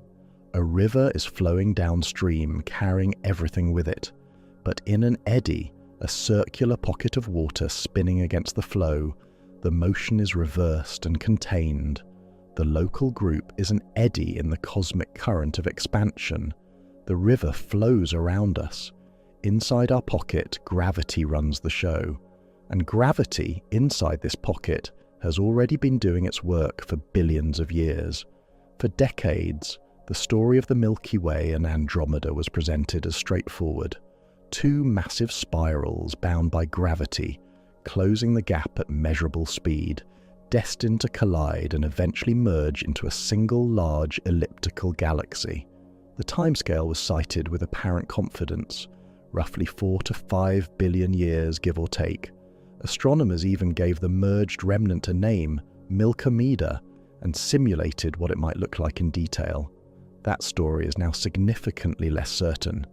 In 2025, a team led by Dr. Till Sawala at the University of Helsinki published a study in Nature Astronomy using the most accurate available measurements, data from both the Gaia and Hubble space telescopes, to simulate the future evolution of the local group. The simulation included not just the Milky Way and Andromeda, but the two next most massive members, the Triangulum Galaxy, Messier 33, and the Large Magellanic Cloud. The result overturned a long-standing assumption. When those two additional galaxies are included, the gravitational interactions become far more complex. The Large Magellanic Cloud's orbit runs roughly perpendicular to the Milky Way-Andromeda orbital plane, meaning it pulls sideways on the system, deflecting trajectories in ways that make the merger significantly less likely. Including M33 increases the merger probability, but the Large Magellanic Cloud's influence more than offsets that gain. In the full four-galaxy system, only about half of all simulated scenarios resulted in a merger within the next 10 billion years. The other half, roughly 50% of the outcomes, showed no Milky Way-Andromeda collision at all during that entire time frame. And even in cases where a merger did occur, it happened later than previously predicted, closer to 7 or 8 billion years from now, not 4.5, 50%. That is not a trivial uncertainty for an event that science has been confidently describing for decades. Debate about a distant future merger is, in one sense, a luxury problem, because the gravitational violence in the neighborhood is not only future, some of it is happening right now, in the sky above this conversation. The Large Magellanic Cloud sits roughly 163,000 light-years from us. The Small Magellanic Cloud sits roughly 197,000 light-years away. These numbers are almost quaint compared to what we have been discussing, but only until you realize they are galaxies, complete stellar systems, each containing hundreds of millions of stars within less than 2 Milky Way diameters of us, visible to the naked eye from the southern hemisphere as detached patches of the night sky that no ancient astronomer living in the northern reaches of Earth ever saw. The gravitational interaction between the Magellanic Clouds and the Milky Way has been stretching and distorting both for billions of years. One result is the Magellanic Stream, a ribbon of gas spanning almost 200 degrees across the sky, stripped from the clouds by the tidal forces of our galaxy's gravity as the clouds orbit around us.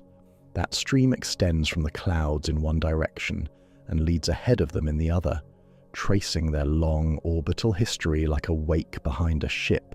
Hundreds of millions of solar masses of gas draped across the sky in a single continuous arc. And then there is Sagittarius. Not the constellation, but the Sagittarius dwarf galaxy, a small diffuse stellar system that is not simply orbiting the Milky Way, it is being consumed by it. Sagittarius sits on the far side of the Milky Way's disk, closer to us than the Magellanic Clouds in some directions. But our galaxy's tidal forces, the differential gravitational pull between the near side of the dwarf and the far side, have been pulling it apart across multiple close approaches. Its stars are not forming a cloud anymore. They are forming streams, long stellar rivers that wrap around the sky in great elliptical arcs, some of them already having completed multiple orbits of the Milky Way, while the galaxy's main body has dissolved. The Sagittarius stream is spread across a belt more than 100,000 light-years long, made of stars that were once part of a separate galaxy and are now indistinguishable members of the Milky Way's halo. This is what galactic halos actually are. They are graveyards. The extended, diffuse outer regions of large galaxies are not empty space. They are repositories of absorbed smaller galaxies, their stars scattered and stirred until no structure remains, only a faint statistical excess of material in orbits that remember a former life as something coherent. The Milky Way has done this many times. Its halo contains the dispersed remnants of multiple satellite galaxies, some of them long since unidentifiable as distinct systems. Andromeda carries the same record in its halo. Around its disk and extending far beyond it, the faint stellar streams of past mergers trace the signatures of galaxies absorbed over billions of years, smaller systems that once existed separately and now exist only as residue, their history readable only in the slight overdensities of stars on unusual orbits. Every large galaxy is a monument to absorption. The distance between galaxies is, in part, measured by what has already fallen inward and vanished. Step outward from the local group toward the nearest major cluster, and the scale of violence expands accordingly. The Virgo cluster sits roughly 55 million light-years away, 550 Milky Way diameters, and contains more than 1,300 individual galaxies bound together in a dense gravitational environment spanning about 15 million light-years. At its heart, dominating the cluster's gravitational center, sits one of the most massive galaxies within our observable neighborhood, Messier 87, known as M87. M87 is a giant elliptical galaxy, the product of multiple past mergers, smooth and featureless in its outer regions, swollen with absorbed stellar systems, containing an estimated 1 trillion stars. Its estimated age and composition suggest it formed from the collision and merger of several smaller galaxies over billions of years, and at its very center sits a black hole of a scale that redefines ordinary adjectives. On April 10th, 2019, the Event Horizon Telescope collaboration, an international network of 8 radio telescopes linked across the globe to function as a single Earth-sized instrument, released the first direct image of a black hole ever captured. The object was M87's central black hole, located 55 million light-years from Earth. The image showed a bright, asymmetric ring of glowing material, hot gas accelerated to near-light speed in the black hole's vicinity, surrounding a dark, central region, the shadow of the event horizon, proof that something with a mass of 6.5 billion suns had been imaged for the first time in history. 6.5 billion solar masses. Our own galaxy's central black hole, Sagittarius A star, contains roughly 4 million solar masses. M87's black hole is 1,600 times more massive. If you replaced our Sun with M87's black hole at the same distance from Earth, its event horizon, the point of no return, would extend to a radius 5 times larger than the orbit of Uranus. Its gravitational influence would consume the inner solar system entirely, silently, and completely. And that black hole powers a relativistic jet, a beam of charged particles accelerated to nearly the speed of light that shoots outward from the black hole's poles for at least 3,000 light-years in each direction, injecting enormous amounts of energy into the surrounding cluster gas. That energy suppresses cooling in the intracluster medium, which suppresses star formation across the entire cluster environment. A single black hole at the center of a galaxy, 55 million light-years from us, regulates the birth of stars across a region spanning millions of light-years. Move further outward still, beyond the Virgo cluster, beyond the local group, into a larger frame, and the scale of our neighborhood expands one more time into something that required an entirely new concept to describe. In 2014, astronomer R. Brent Tully of the University of Hawaii and his team published a landmark paper in the journal Nature. They had been tracking the motions of thousands of galaxies, separating the universal expansion from the peculiar velocities, the gravitational flows that move galaxies toward or away from each other independent of expansion. When they mapped those flows, they revealed a remarkable pattern. Galaxies across an enormous volume were not moving randomly. They were all drifting at varying speeds toward a common point, a gravitational basin, a valley in the cosmic landscape into which matter was descending. The structure that contained that basin, the entire flow pattern from edge to center, they named Laniakea, a Hawaiian word meaning immense heaven, chosen to honor the Polynesian navigators who used the stars to cross the Pacific Ocean. The Laniakea supercluster spans roughly 500 million light-years in diameter and contains approximately 100,000 galaxies with a combined mass of roughly 100 quadrillion suns. 100 followed by 15 zeros, all of it in one gravitational structure. The Milky Way sits near the outer edge of Laniakea, not at its center. At the gravitational center of Laniakea lies the region astronomers have called the Great Attractor, a mass concentration that has been puzzling researchers for decades because it sits in a particularly cruel location. The constellation Norma, where the Great Attractor's influence is centered, lies almost exactly in the plane of the Milky Way's disk. The dust and gas of our own galaxy block the view in optical wavelengths. For years, the very thing pulling us was hidden behind our own galaxy. Astronomers knew something massive was there. They could see every nearby galaxy drifting toward it, but they could not look directly at it through the glare of our own disk. Infrared and X-ray observations gradually revealed the picture. The Great Attractor is not a single exotic object. It is the Norma cluster and the surrounding mass concentration, a dense knot of galaxies and galaxy clusters whose combined gravity defines the flow of everything within Laniakea's 500 million light-year basin. And beyond it, pulling the Great Attractor itself, sits the Shapley supercluster, a larger, more massive concentration roughly 600 million light-years away that may represent the dominant gravitational influence on the motion of our entire region of the universe. The Milky Way orbits the Milky Way's center. The Milky Way falls toward Andromeda. Andromeda and the Milky Way orbit the local group's center of mass. The local group drifts toward the Virgo cluster. All of that flows toward the Great Attractor. Laniakea falls toward the Shapley supercluster. And beyond the Shapley supercluster, the motion continues. All of this, at every scale, is gravity writing the same story in progressively larger handwriting.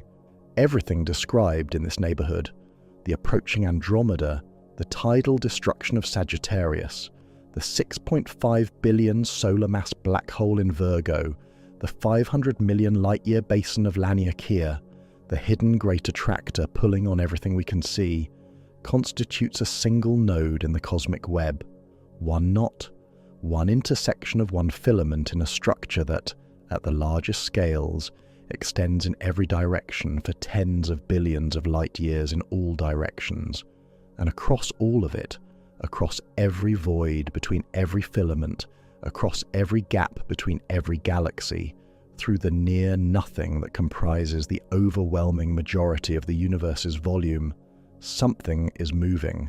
Not galaxies, not gas, not dark matter, which moves only as structure allows.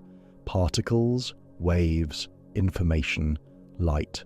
The void between galaxies is not silent. At every scale, on every wavelength, through every physical mechanism the universe possesses, signals are crossing the distances we have been describing. Some of them we have been receiving for decades without knowing it. Others were decoded only recently, through instruments that did not exist a generation ago. And some of them carry information about the intergalactic medium itself, information that turned out to answer a question astronomers had been asking for 20 years about where ordinary matter had gone. The emptiness between galaxies is a transmission medium, and it has been broadcasting continuously for as long as the universe has existed. The space between galaxies is a transmission medium, and what moves through it is not nothing. Across every interval we have described, the 2.5 million light-years to Andromeda, the 55 million to Virgo, the 500 million to the edge of Laniakea, something is crossing right now, in every direction, at every wavelength. Not just light from distant stars, particles that have been travelling for millions of years, ripples in the fabric of space-time itself, signals so brief they last only milliseconds yet carry within them a direct count of every electron they pass through, across billions of light-years of intergalactic space. The void, properly understood, is not empty. It is full of messages. Most of them we have only recently learned to read, and one of those messages, decoded in 2020, answered a question astronomers had carried unsolved for 30 years. But the messengers arrive in many forms. The most familiar signal crossing the void is light. Every galaxy in the observable universe is broadcasting continuously. Photons launched by billions of suns, crossing hundreds of millions or billions of light-years of intergalactic space before arriving at our instruments. But each photon carries far more than an image. Encoded in its wavelength is the temperature of the gas that emitted it. Encoded in its spectrum, the specific pattern of colours within it, is the chemical composition of the object it left, which elements were burning, which were absorbing. Encoded in the Doppler shift of specific spectral lines is the velocity of the source, whether it is moving toward us or away. And encoded in the degree of redshift is the age of the light itself, how long it has been travelling, how far back in cosmic history we are seeing. Every photon crossing the void is a letter, and the intergalactic medium is the postal route, thin, ancient plasma that barely impedes the signal, leaving only the faintest marks of the journey in absorbed wavelengths that map the gas along the path. But light is not the only letter the cosmos sends. Cosmic rays, the second messenger, are not rays at all in the ordinary sense. They are charged particles, protons, helium nuclei, and the nuclei of heavier elements, accelerated to extraordinary energies by some of the most violent environments in the universe, and then launched on journeys across intergalactic space. Some are accelerated by shock waves in galaxy clusters, where galaxies are falling in and colliding at high speed, generating turbulent magnetic environments that act like colossal particle accelerators. Others are thought to originate in active galactic nuclei, the brilliant black hole-powered cores of distant galaxies like the quasars mapped earlier, where jets of particles punch outward at near-light speed. The problem with cosmic rays as messengers is that they carry charge, and charge particles are deflected by magnetic fields. The intergalactic medium, thin as it is, contains weak magnetic fields threading through its filaments.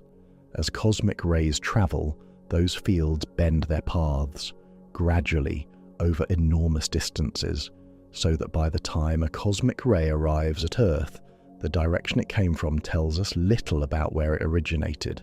The messenger arrives, but the return address has been scrambled by the journey. Gravitational waves are different, completely different. When two massive objects, two black holes, two neutron stars, or one of each, spiral toward each other under gravity and collide, they do not only produce light and radiation, they distort the very fabric of space-time itself, sending ripples outward in every direction at the speed of light. These ripples, gravitational waves, pass through everything. They are not electromagnetic signals, they are not particles, they are changes in the geometry of space itself, briefly stretching and compressing everything they touch as they pass through. No plasma absorbs them, no magnetic field deflects them, no dust cloud scatters them. They cross the intergalactic void exactly as they were generated, carrying precise information about the mass, spin, and orbital history of the objects that produced them. On September 14, 2015, at a facility in rural Louisiana and another in eastern Washington state, two detectors of the Laser Interferometer Gravitational Wave Observatory, known as LIGO, both registered a faint signal lasting a fraction of a second. The instruments measured a change in distance between their mirrors of less than 1,000th the diameter of a proton, a movement so impossibly small that it took years to build instruments sensitive enough to detect it. And yet, that signal contained a complete record of one of the most violent events the universe produces. Two black holes, one roughly 36 times the mass of our Sun, and the other roughly 29, spiraling into each other at a significant fraction of the speed of light and merging in a final collision that radiated more energy as gravitational waves in a fraction of a second than all the stars in the observable universe emit as light in that same time. The source sat approximately 1.3 billion light-years away, 1.3 billion years. When those waves were generated, the collision that created them had not yet begun as far as Earth was concerned. Earth would not exist for another 3 billion years. The waves were traveling while the first complex multicellular animal life was only beginning to appear in Earth's oceans. They were still traveling through the void when the first fish appeared, when the first forest grew, when the dinosaurs rose and vanished, when the first human stood upright.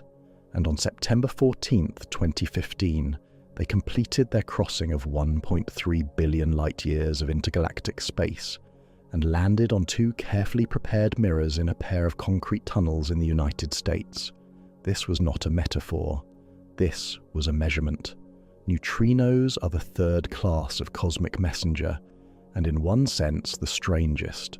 Every second, roughly 65 billion neutrinos from the Sun pass through every square centimetre of your body, through your skin, through your organs, through every atom, and not one of them interacts with a single particle of you.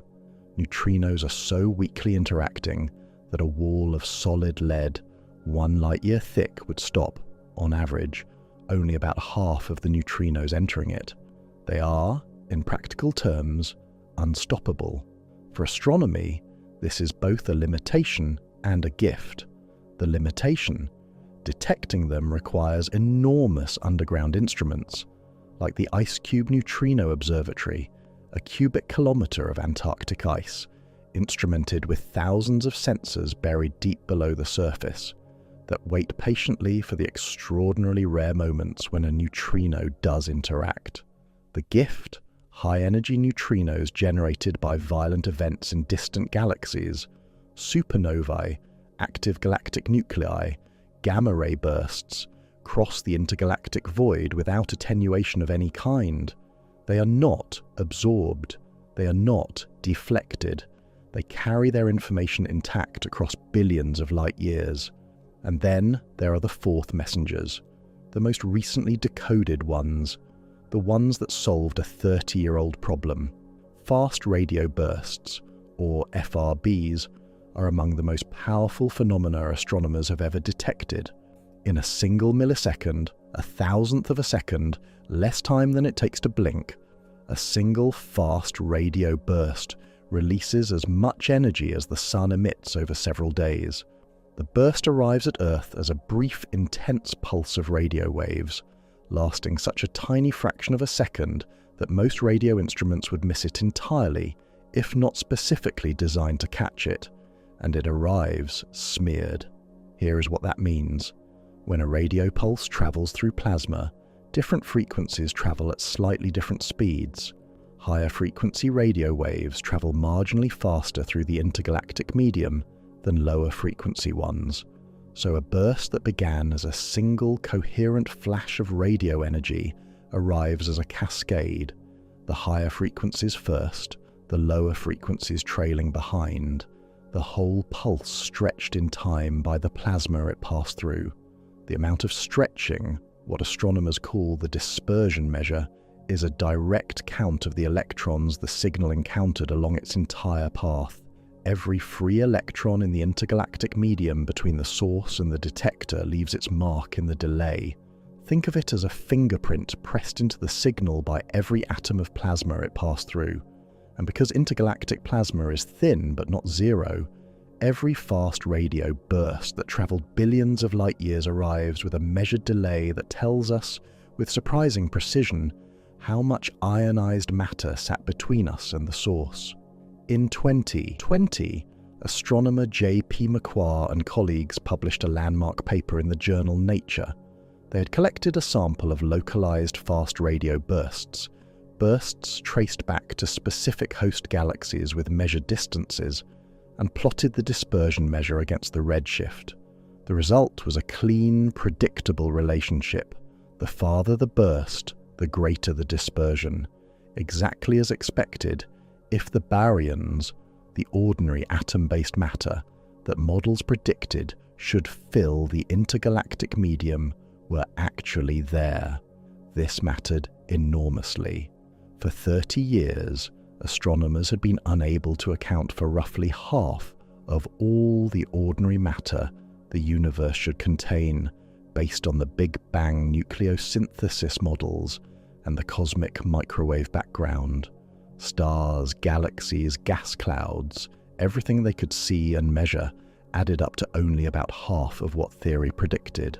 The other half was missing, literally unaccounted for. And the leading hypothesis was that it resided in a warm, hot intergalactic plasma, filling the filaments of the cosmic web, thin enough and diffuse enough that previous X-ray and ultraviolet instruments had struggled to detect it directly. Fast radio bursts found it. Their dispersion measures counted the electrons in that plasma directly, across billions of light years of intergalactic space. The matter was there all along, in the near nothing between the galaxies, too thin to see but not too thin to count. The missing half of ordinary matter was solved by a signal that lasts less than a millisecond. And then, on April 28, 2020, something happened that locked in the explanation for where fast radio bursts come from. A dead star in the Milky Way, a magnetar, which is the densely compressed remnant of a massive star that exploded, spinning rapidly and carrying a magnetic field roughly 1 trillion times stronger than Earth's, erupted. The object, designated SGR 1935+2154, sat roughly 30,000 light-years away in the constellation Vulpecula, and in its outburst, it produced a radio pulse consistent with the characteristics of a fast radio burst. The first fast radio burst ever detected from inside our own galaxy, the first to be linked with certainty to a known source. Magnetars were already the leading candidate for producing fast radio bursts. The 2020 detection confirmed the connection. The most extreme stellar remnants in the universe, spinning, magnetically tortured, violently active objects, were broadcasting millisecond radio pulses across intergalactic distances, and those pulses, arriving smeared by the plasma they crossed, were directly mapping the matter content of the void. The messengers crossing the intergalactic void, light, cosmic rays, gravitational waves, neutrinos, fast radio bursts, are all generated by violent processes, by extreme objects, by the high-energy events that punctuate the cosmos. But the void also contains passengers, objects that are not generating any signal at all, simply drifting in the dark between galaxies. Intergalactic stars exist, individual stars stripped from their parent galaxies during the tidal violence of cluster interactions, ejected into the void on trajectories that carry them out of any gravitational home.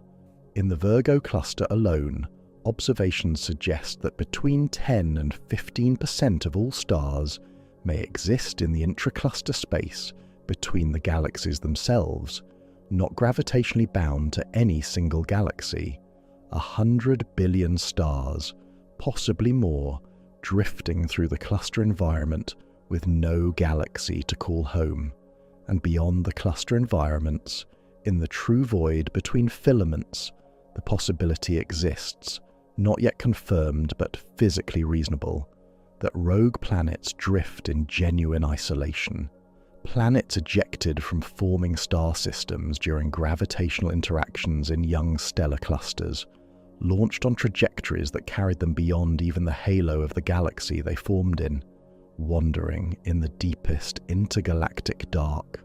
Imagine for a moment standing on the surface of such a planet if it retained enough internal heat or geothermal activity to support any surface.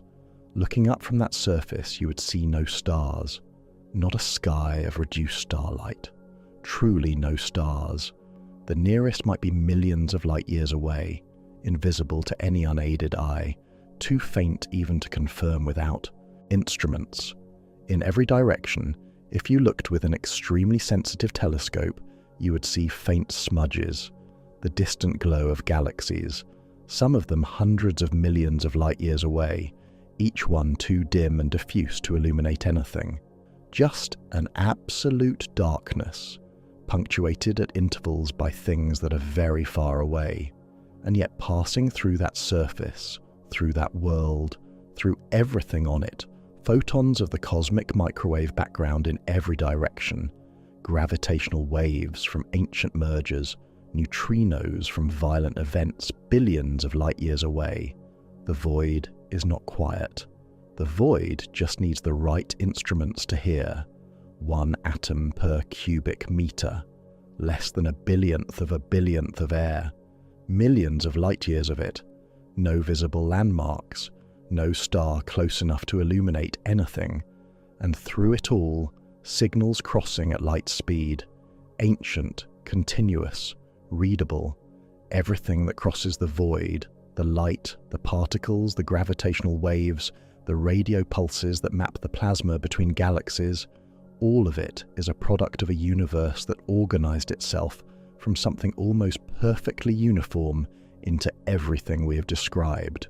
The cosmic web, the clusters and filaments and voids, the dark matter halos, the galaxies forming inside them, the stars within the galaxies, the black holes at their centers, the violent events those black holes and stars produce, the signals those events send across the intergalactic medium, all of it traces back to a beginning, and that beginning contains the answer to the deepest version of the question we have been circling throughout this entire journey. Not just how large is the distance between galaxies, but why does that distance exist at all? What process created the structure? What produced the matter that fills the void, and the vacuum energy that separates everything beyond it? And where does the story actually begin? The void preserves the light.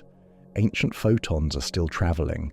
Some of them left their sources when the universe was barely hundreds of millions of years old, visible tonight by telescopes in orbit, arriving after a journey that began before Earth existed, before our sun had ignited, before the Milky Way had taken its current shape. That ancient light carries the first chapter of the cosmic story, and that story is older, stranger, and considerably more remarkable than anything we have yet encountered in the space between the galaxies. The story is older than the galaxies.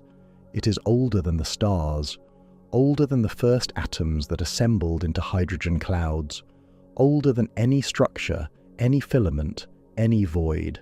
The distances between galaxies exist because of something that happened in the first fraction of a second, a fraction so small that no unit of time we use in ordinary life comes close to expressing it, before any of the structures we have been describing were possible. To understand why the void exists, you have to go back to when there was no void, when there was no space to be empty, before galaxies, before stars, before any atom had formed. The universe was hot, dense, and almost perfectly uniform. Not perfectly, almost. That distinction is what everything depends on.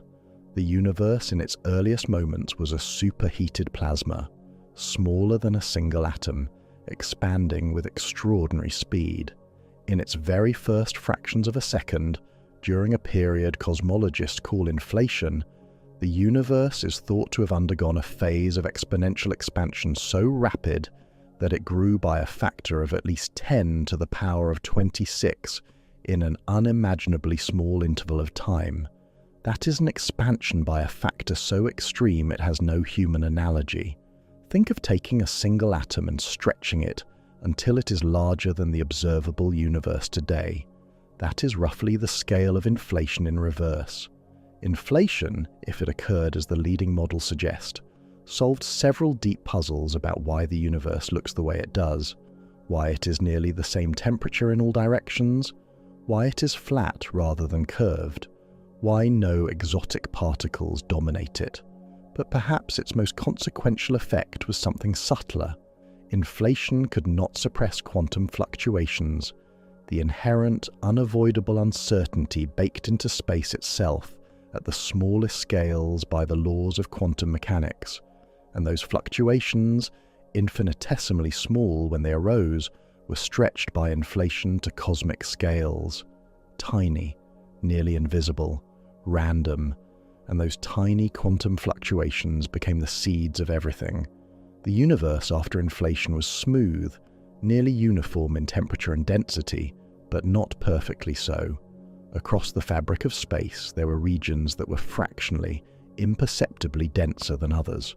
1 part in 100,000, invisible to any measurement at the time, undetectable to the human eye, essentially the same everywhere.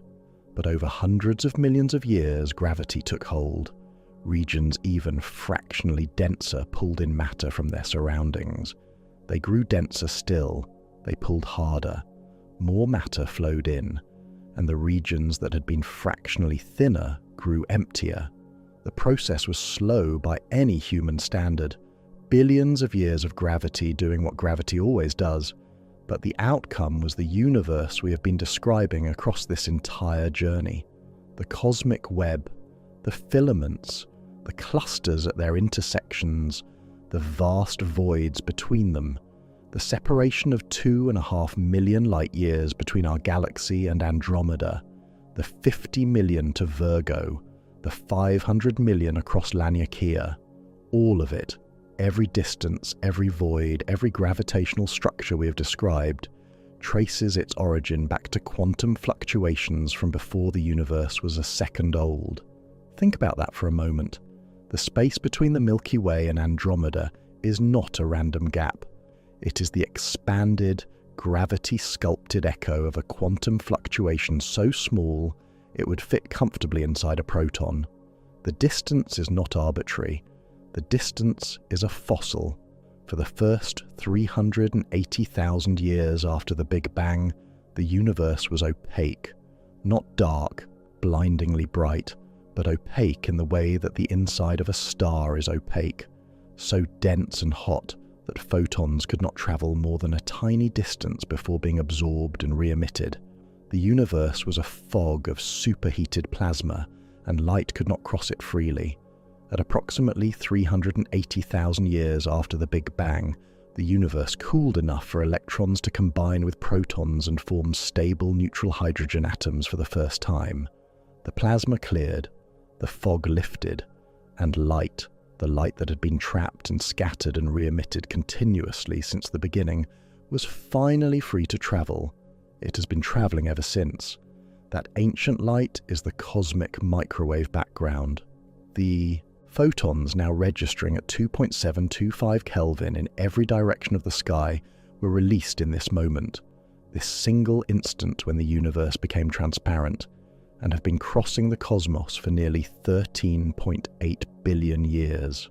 When Arno Penzias and Robert Wilson detected them accidentally in 1964, they were not receiving a signal from a distant object. They were receiving the oldest light in the observable universe, arriving from every direction simultaneously, a relic of the moment the universe became readable, and then the light fell silent. After recombination for hundreds of millions of years, the universe contained no stars, no galaxies, no quasars, no light sources of any kind, just hydrogen and helium gas, the two simplest elements the Big Bang produced, slowly thickening under gravity in the regions where the quantum seeds had planted their extra density. This period is called the Cosmic Dark Ages, and the name is literal. Any observer placed in the middle of the universe during this era would have seen nothing, an absolute unbroken darkness in every direction, with no stars to illuminate it and no galaxies to anchor it. Then, somewhere between 100 and 200 million years after the Big Bang, something ignited. The first stars, population 3 stars, astronomers call them, for the oldest stellar generation in the universe's family, were unlike any stars that exist today. They formed from pure primordial gas, hydrogen and helium only, with none of the heavier elements that would make later stars and planets possible. And because the primordial gas could not cool efficiently without those heavier elements to radiate heat away, the gas clouds that collapsed into these first stars were enormous. The stars themselves were likely hundreds of times the mass of our sun, behemoths that burned through their fuel in only a few million years. Compare that to our sun, which has burned for 4.5 billion years and has roughly that much longer still to go. Population 3 stars lived fast and died violently, but their deaths were not wasted. When those titanic stars exploded as supernovae, they scattered into the surrounding intergalactic gas the heavy elements they had forged in their cores: carbon, oxygen, silicon, iron, and more. Before population 3 stars, the universe contained no carbon, no oxygen, no iron, no material from which rocky planets or organic molecules could be constructed. After their deaths, the universe was chemically enriched for the first time.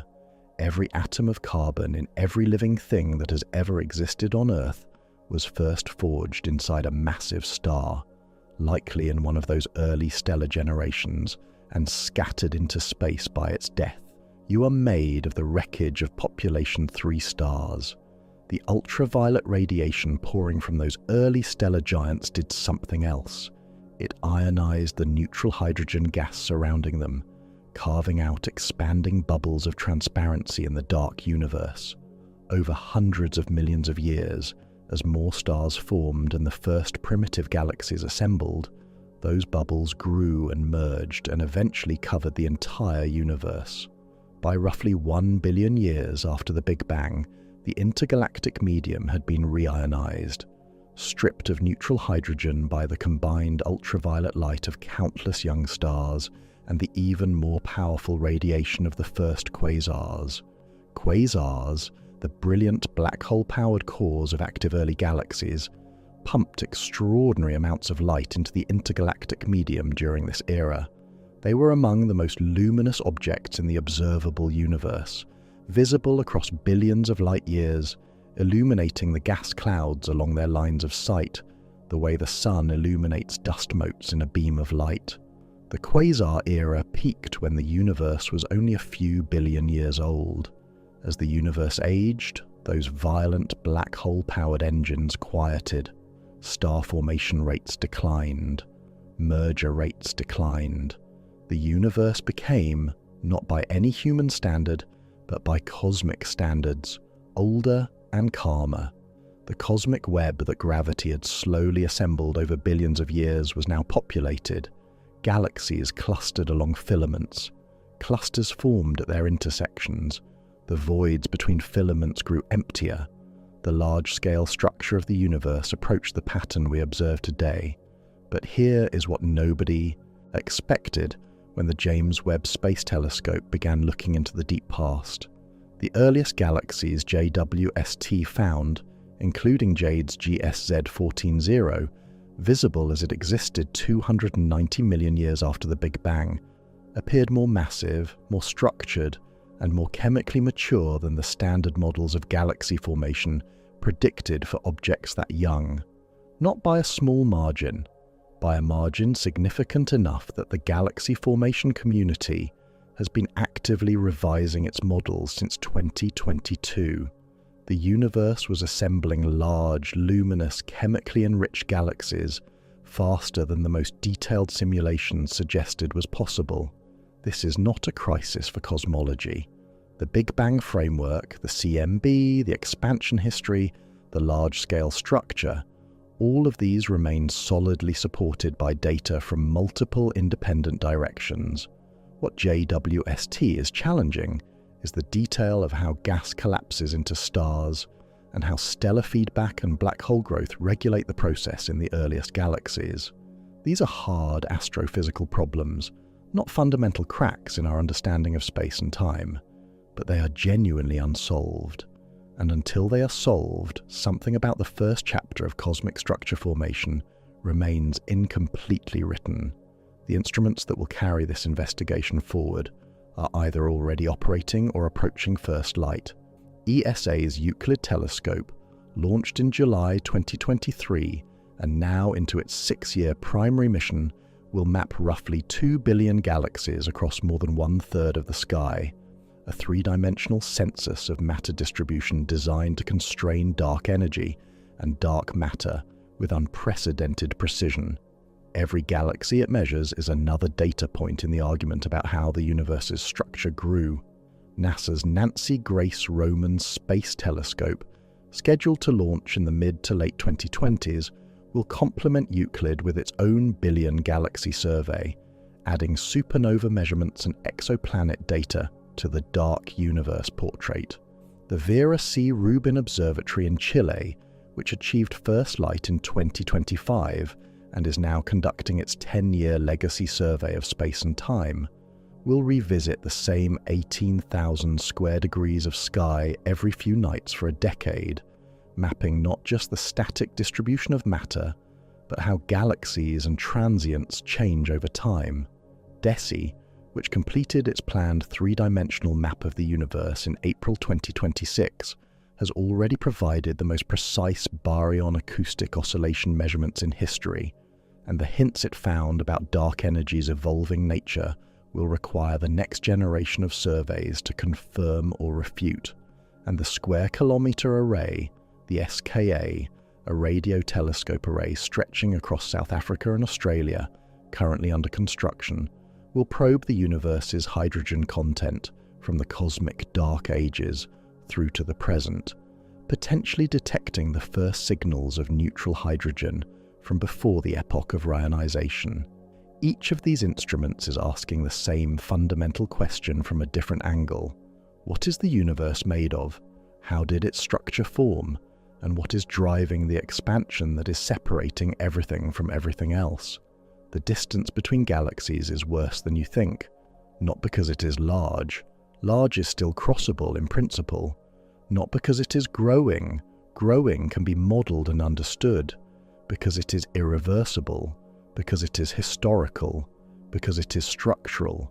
The void is not empty. The expansion is not slowing. The horizon is not fixed. And the distances are not gaps waiting to be crossed. They are the universe's memory. The distance between galaxies is space, but it is also time, because the light crossing it carries an ancient image, not a present one. It is emptiness, but emptiness woven with intergalactic plasma, ancient radiation, dark matter scaffolding, and the faint signatures of the first stars. It is expansion, space stretching between every galaxy cluster beyond our local group, carrying them past the horizon of what our descendants will ever be able to see. And it is lost contact, the permanent, physical disconnection of most of the observable universe from our causal future. The distances exist because quantum fluctuations from the universe's infancy, stretched to cosmic scales by a period of rapid expansion no human will ever directly observe, seeded the gravity that organized matter into the structure we have been describing. The voids are not accidental. The filaments are not random. The 2.5 million light-year gap between us and Andromeda is not a coincidence. All of it is the evolved consequence of initial conditions smaller than a proton, amplified over 13.8 billion years by the patient in different force of gravity. Standing under a dark sky at the start of this journey, looking at the faint smudge of Andromeda in the constellation bearing its name, we said something simple. The light was already traveling.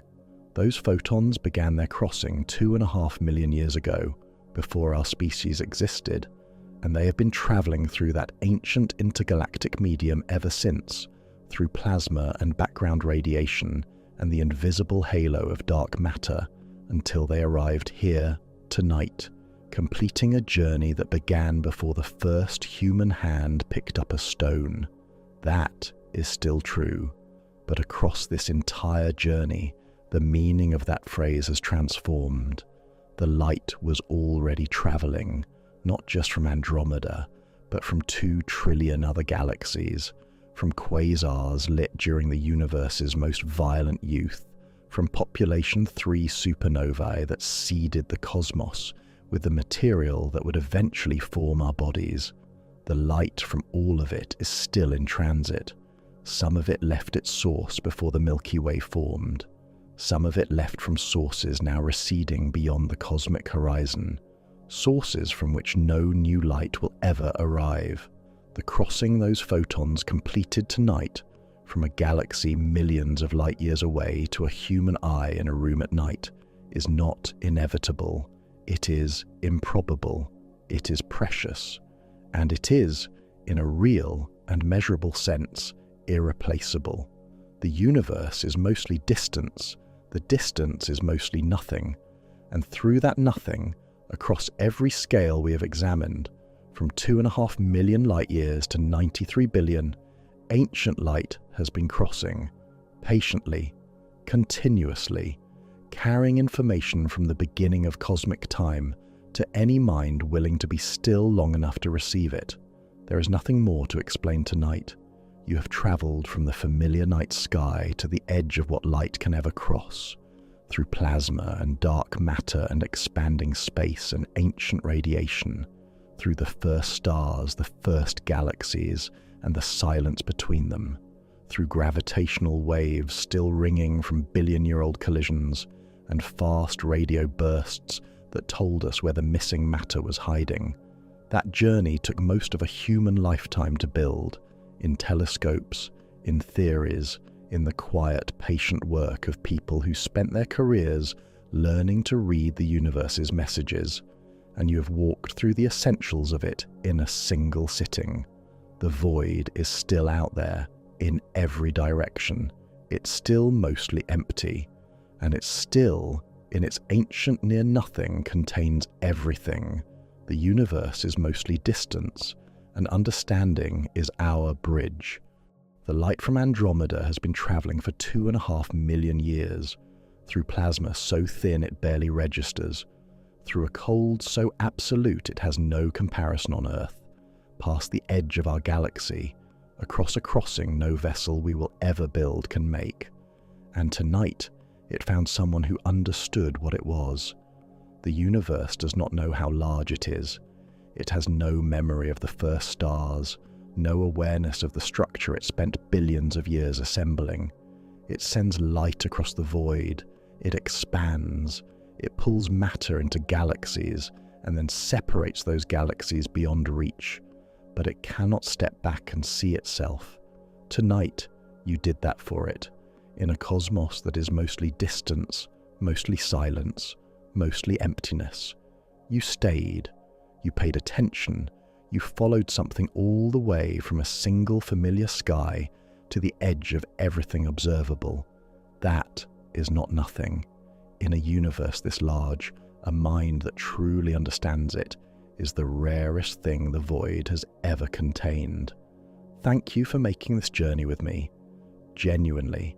If it meant something to you, a like and a subscribe are how you let me know, and how I keep building journeys like this one. Sleep well tonight. The light is still traveling. Good night.